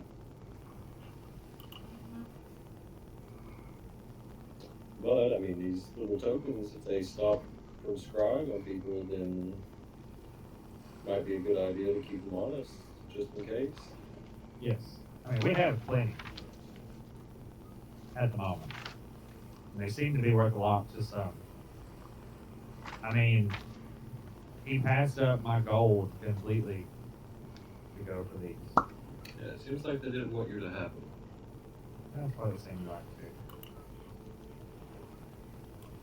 Well, I want to focus on this thing tonight. Maybe we all should. And we'll just come back in the morning and see how everybody feels. Is Ugborg present? I assume so, probably. Is my thing still going on? What thing? The telepathic link? It's I- been all day. well, No, yeah. it's not now. yeah, I would say no. And Ugbor, I would say sure. If you felt you would be part of this conversation, you're welcome to. Okay, cool. I'm gonna ask Pell, how do I invest myself? Like, what do Just- you mean? just take some time, just sit there and look at it. Because you kind of have to do the thing I did with that stupid, pardon my language here, but that stupid fucking rock that I found. Oh yeah. That thing hurt me really bad. Yeah. I still do not feel good. Well, Oh, I dude. think what I'm. Sorry, I just realized I totally goofed on that. That's my bad. I'm not sure if it would change anything at all, but you did have like that bonus of plus 12 force damage to every attack you made. Oh, every attack? To every attack, yeah. Oh my gosh. Well, hell. No, From that what? thing sucked. From the stone? Yeah, from Yeah. standing through in the water. You throw it? No. Yeah, That thing probably could have been worth money. fuck that, it hurt. It hurt really bad. Didn't want no more to do with it. Sorry, proceed. I want to pull the one that what's his face gave me. Henniger, yep. Keep it like on my person, and the others I'll keep in my potato sack currently. All right, all right. Or do you think we should maybe offer those to other people on the ship? No. It's just straight away, straight cut. Okay, all right. What do I know? I'm not a magic guy. Maybe the cat moon bitch. But The captain? not- Oh, the cat. Oh, What about Haley Walker? Orcs, I guess, kind of racist. I don't have to watch over her after we get to Sunder?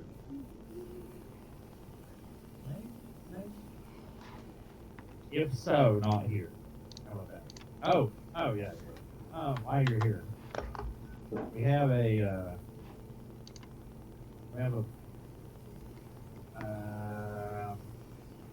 hideout, quote unquote. Once we get to Sunder. Sounds secretive. Thanks to well, I guess I should use her name since she's helping us out here. Thanks to Intermoon. So it's Wintermoon's pad. Not so much as it is just a place of operations when she's in town, from what I understand. Oh, okay. And what do we have to pay in return? So far, just one gold, as long as we don't miss that. I am sure there are strings attached there, but I'm interested to see where it goes. Me as well. We'll just say she's intriguing. I think the sun is effectively down at this point, and the sun is gone. The sky is very, very dimly lit, and you are welcomed to rest. Cool. I'm attuned to that token. I believe I'm still attuned. Well, if it was off my person, do I need to reattune to it? Say again? If where it was taken, do I need to reattune to it?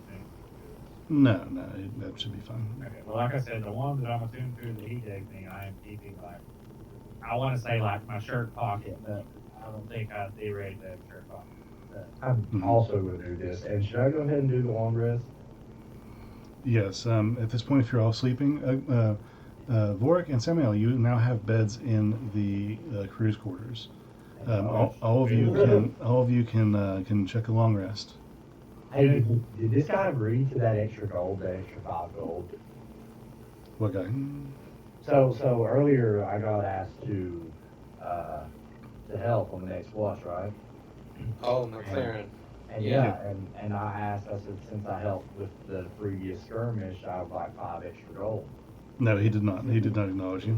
Oh, piece of shit, dude. why the else this? How? But you're now all getting paid 20 gold each for this journey. Yeah, maybe. Alright, well, whatever. Have no gold. I'm also attuning to the token. Okay. Technically, I'm just gonna. So our beds are together there. Yeah, they're in the room opposite the guards room, the guards' quarters, and it's just a bunch of beds lined up next to each other as much as they can get in, double stacked. Okay, so we technically don't have to sleep. Just give me a little pillow, put my knees on. Yep. You guys rest in your various forms and fashions. The next morning, you're woken up. Huh? Sorry, I was talking to somebody. Oh, no problem. My girlfriend, to be exact. So she got a text. I said something like, "Oh my goodness." I was like, I'm talking to somebody. She was like, "Oh wait, somebody." Oh my god. I was talking to some hoe over here. Done fucked up. Jesus Christ! I was like, I'm not ready yet now. No. It could have been worse if you said, "Yeah, I'm talking to my friend over here. It's fine." Oh god. No, I'm good. I'm good. All right, guys, I'm gonna go to Walmart. Okay, no problem, man. We're wrap up after this. No problem. See you guys. See you. You wake up, and you're woken up by the captain. Actually, the captain and Jonathan are making rounds, and Vorik, Helena, Ogbor, Samael, Helyanaka, and Wintermoon are gathered. You wake up and you're told to come to the bridge of the ship. Hey, for future reference, Mm-hmm. you see where the crow's nest is? Obviously, this isn't the exact ship or whatever one. Mm-hmm. How far away is the sail right The sail is about all in front of it. That's like 10 feet in front of it. Oh, okay.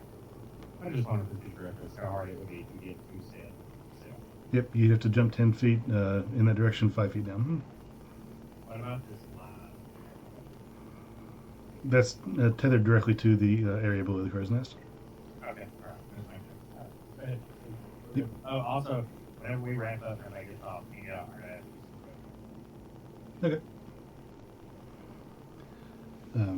The captain and Jonathan tell you all to come to the bridge of the ship. Any Is my bag like just annihilated, or is it just like poured down the side? it's torn right down the side. So can I theoretically open said bag, put my potato sack inside, and use it like a liner? That way I got something to carry by. If you tied it right, maybe. If you wanted to make a Sleight of hand. we'll call it a sleight of hand check for this. If you can beat a sleight of hand check with a 17, then it won't fall out. Yeah, that'll work. That's ridiculous. Broken. Backpack. Yeah, I just made a whole. Yeah, it's effectively woven inside and out of the bag that you had before, and now it's a two-layered bag that functions essentially the same, just with one side of it half, mostly cut. Alright. As you come up to the deck, the captain waits for all of you to stand on the deck and kind of gather as the guard of the ship, and the guard of the ship is there with Jonathan and Captain McLaren on the bridge of the ship. I just wanted to, for one, thank you for your service to this ship, and my fondest wishes to you on your future journeys. In just a few hours, we should come up on Sunder and Sunder's seawall. The seawall, for those of you who are not acquainted, are a barrage of ships that guard Sunder and Sunder's waters. They typically check in with every ship coming in. Going out, they don't bother, but coming in, they flag down a ship whichever one of the wall is closest. They come on board. They check the inventory for general merchandise. Go over our manifest. A brief interview with me, the captain, asking calls, length of stay, check for bounties and any contraband that they wouldn't like in their city. They usually have a list of high-profile bounties and things like that. I have no reason to believe anyone here is in danger of that, but it's just so you know what the procedure is. But during this check, all power will have shifted. Do you understand? Sunder owns these waters, and you do what they say. Don't put up a fight. If you do, we will all be in danger. There is tale that Sunder controls power in this water ambiguously, and they don't elaborate too much on that, and I would pray you're smart enough not to ask. Well, I don't know what powers that is per se, and if I were privy to such information, I would not be at leave to tell you. What I do know is that there are monsters in and out of the water. Give them their due, let them do their job, and we can be on our way. Are we clear? Yes, sir. Okay. You're dismissed. Come back aboard the bridge of the ship for this inspection when it happens. It should be a few hours. And he dismisses you. Alrighty. Aye, Captain. Is there anything you guys are going to do in the next few hours? How close are we to Sunder? You are not sure. The captain. Wait, I don't. We are not sure. You are not sure. The captain told you it should be a few hours. Theoretically, is there a good place to hide on said ship? Sure, you can try and find a place to hide. Now, granted, you know Crow's that nest? You know that this ship is going to be searched. But yeah, if you want to go to the crow's nest or something, you can do that. Crow's nest? Sure. Crow's Nest is probably a bad place because if they do look up there, it's not like you're getting away unnoticed. Well, Oh, that's right. You have 100 snake. You'll crouch in their face. well, you know. Must have been the wind. So I was So, just gonna be like off on the side, just having his feet on the side of the boat, just swinging them back and forth, just Okay. humming. Mother. Broken. All right, where do you hide? Turn into wood. Hides in the air. do like Johnny did. I just phase into nothing. Well, where do you hide? Yeah, into the noses. In Bale's backpack. No. Where would be a You know, this ship is comprised of a main deck, a lower deck, a cargo hold, the crew's quarters, the guards' quarters, the kitchen, and the captain's quarters. And I guess the crow's nest if you count that separately. I guess we'll just go with crow's nest for now. Okay. So, being in the crow's nest, Warwick, let's have you make a perception check for me.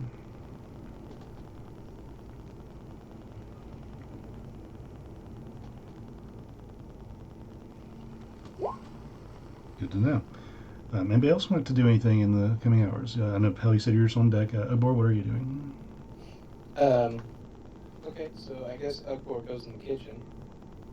See if there's any grub left over from yesterday. Sure. You go in, and Crops is not there yet. He's apparently attending to something else. He's not in the kitchen for once. But you do find some leftover scraps of food, plates that were prepared for people who no longer exist on the ship. And you can find yourself some food and snacks if you were so inclined. I am inclined. I need to get rid of this level of exhaustion. I should have went away when you went to sleep. I think it only goes away when you sleep if you've also eaten and drank. I would say that you've eaten that day is probably what that's attesting to. Okay. So yeah, we'll say that it's been taken care of. Okay, cool. Well, all the same then, I guess I'll just get some breakfast, whatever. Well, if the time passes peacefully, there's nothing that impedes you. You see nothing but calm waters around you. Pell, you look out at the ocean. You see some fish jump far in the distance, then fall back into the water. After a short amount of time, Vorik, you see in front of the ship something on the horizon. It grows very marginally at first, until you can eventually understand that this line on the horizon is land. A distant line on the horizon that slowly begins to grow larger, and in front of which appears to be a massive line of dots that grow with the landscape behind it, and to eventually grow into many, many ships that line a barrier in front of in between you and your destination. Almost all of them of galleon size. There rings a bell on deck, and Jonathan calls for all hands. When all the crew are on deck, Jonathan tells everyone that we are approaching the seawall. Everyone to mind your manners and do not speak unless spoken to. As you approach closer, you see a ship that is slightly larger than yours. And Time out real quick. Is everybody on deck? everybody is now on deck. All the crew Yeah. and everybody otherwise as well. So I can see the rest of my people. Yes. Like my group. Mhm. Okay. We can talk telepathically for 8 hours. You see on the ship that is in front of you, slowly approaching, breaking from the formation of the line. This ship being the one most directly in front of you. It peels off and comes in your direction. Your ship, the dromedary, begins to slow at the captain's orders. The two ships slowly approach each other, and as they get closer, the Vorik especially first can see this, that the ship that is approaching you is full of men, mostly of large size. You see some Leonins, humans, tabaxi, and a dark bearded man with a large hat on the bridge of the ship coming at you, with two figures standing next to him. I recognize him. Obviously, it's Captain Blackbeard. Roll a history check.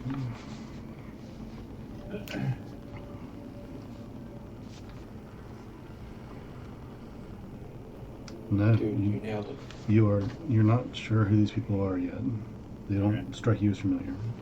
Don't recognize the ship either. No, you do not.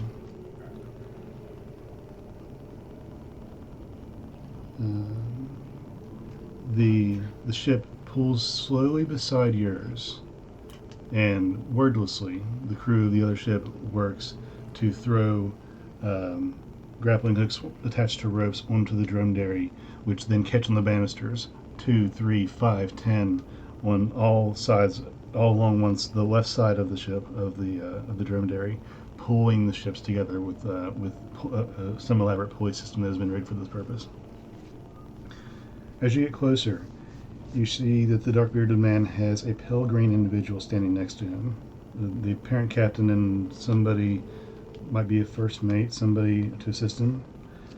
The captain has a slight beard, just a small darkened beard. The other person has his hair in long dreads, no facial hair, and it is woven into his hair, into his dreads, are seaweed. This person appears to be human, but the skin is a pale brownish green, and there seems to be little seashells and things woven into his dreads. He's wearing a long sleeve robe that is deep purple in color and wears a gray metal amulet around his neck, but it's just barely peeking out from behind his cloak that he's wearing. Most of the amulet he's wearing is hidden. At this time, the captain, who's where on the ship at the time? I know Channing is in the crow's nest. Who else is where? I'm on deck. You're on deck. Yeah, I guess I'd go on deck too. He was in the kitchen, but Okay. Well, you're standing. Let's just assume you're standing outside the kitchen area for this Yeah. time. As the ship has then pulled alongside you, Ogbor, you hear as the captain sees who is on board the other ship. You hear him whisper, "Ah, shit," and sorry, lost my place here. As if a known routine, the gangplank is lowered from the larger ship onto the dromedary, and 6 men begin to cross the boat. 2 Leonin, 1 Tabaxi, the captain, and the green-skinned man begin walking along the gangplank to the deck of the dromedary. They land, their presence heavy. They look around at the crew of the dromedary, who are incredibly still, most of them looking at the floor. They scan the area, and then begin to walk up to the bridge of the ship. As they approach the bridge of the ship, the apparent captain of the other ship, who is, we'll call this of the Sunder fleet, steps aside and lets the other man walk forward up to Captain McLaren. Captain McLaren. McLaren replies, "Skorgu, didn't expect to see you here." "I would expect not."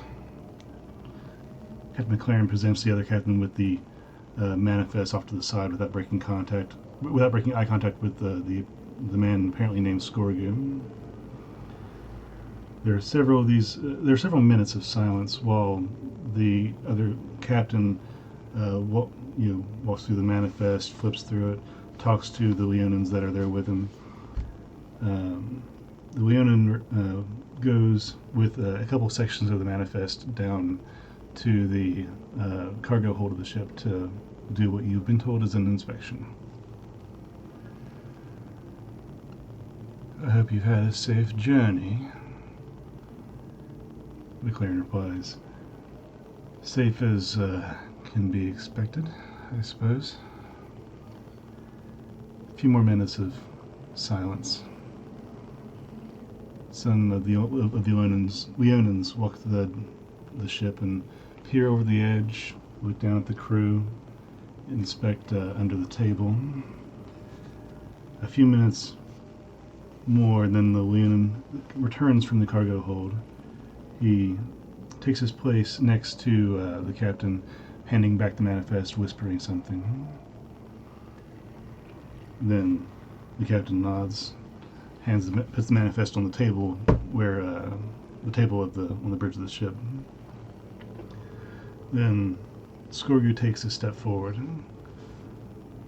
I heard tale of your travels, and I unfortunately felt the need to pay you a visit.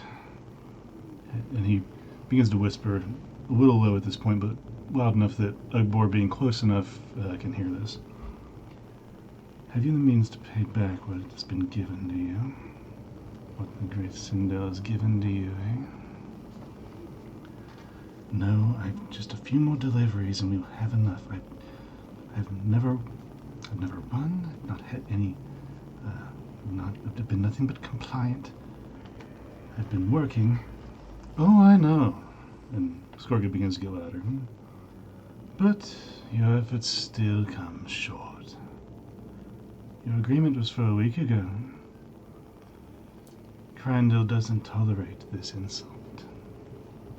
What can I do? What interest on the debt? It's been rough. I've not had enough time. You've had plenty of time. And Skorgu gets closer to the captain. You've had plenty of time. And Ugbor, you see suddenly a dagger jet out from the other side of the captain's neck, Captain McLaren's. The captain then gurgles some blood out of his mouth. Shh. All will be forgiven. Skorgu pulls the neck from Captain McLaren's neck, and McLaren grasps at his neck, and a gasp and gurgle emerges from McLaren as you see him suddenly slump down and fall to the deck.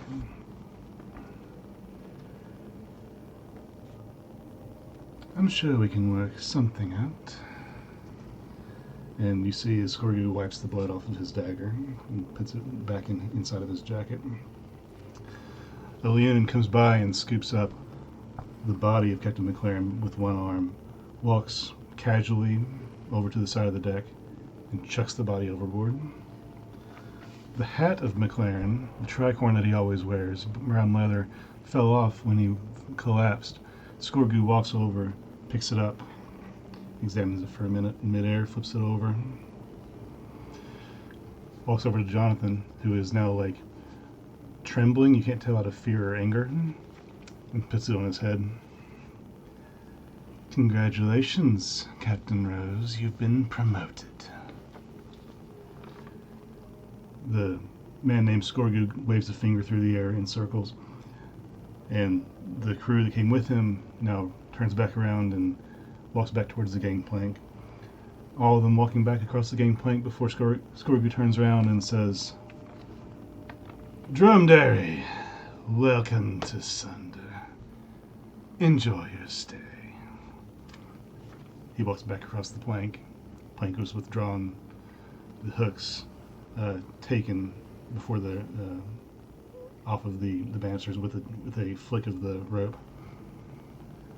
The ship then has oars push the dromedary out from the side of the Sunder ship, and that's where we're running the session. Bastards. Man. I can Hey, say guys, I think our captain was into some no good stuff and got himself the stabby.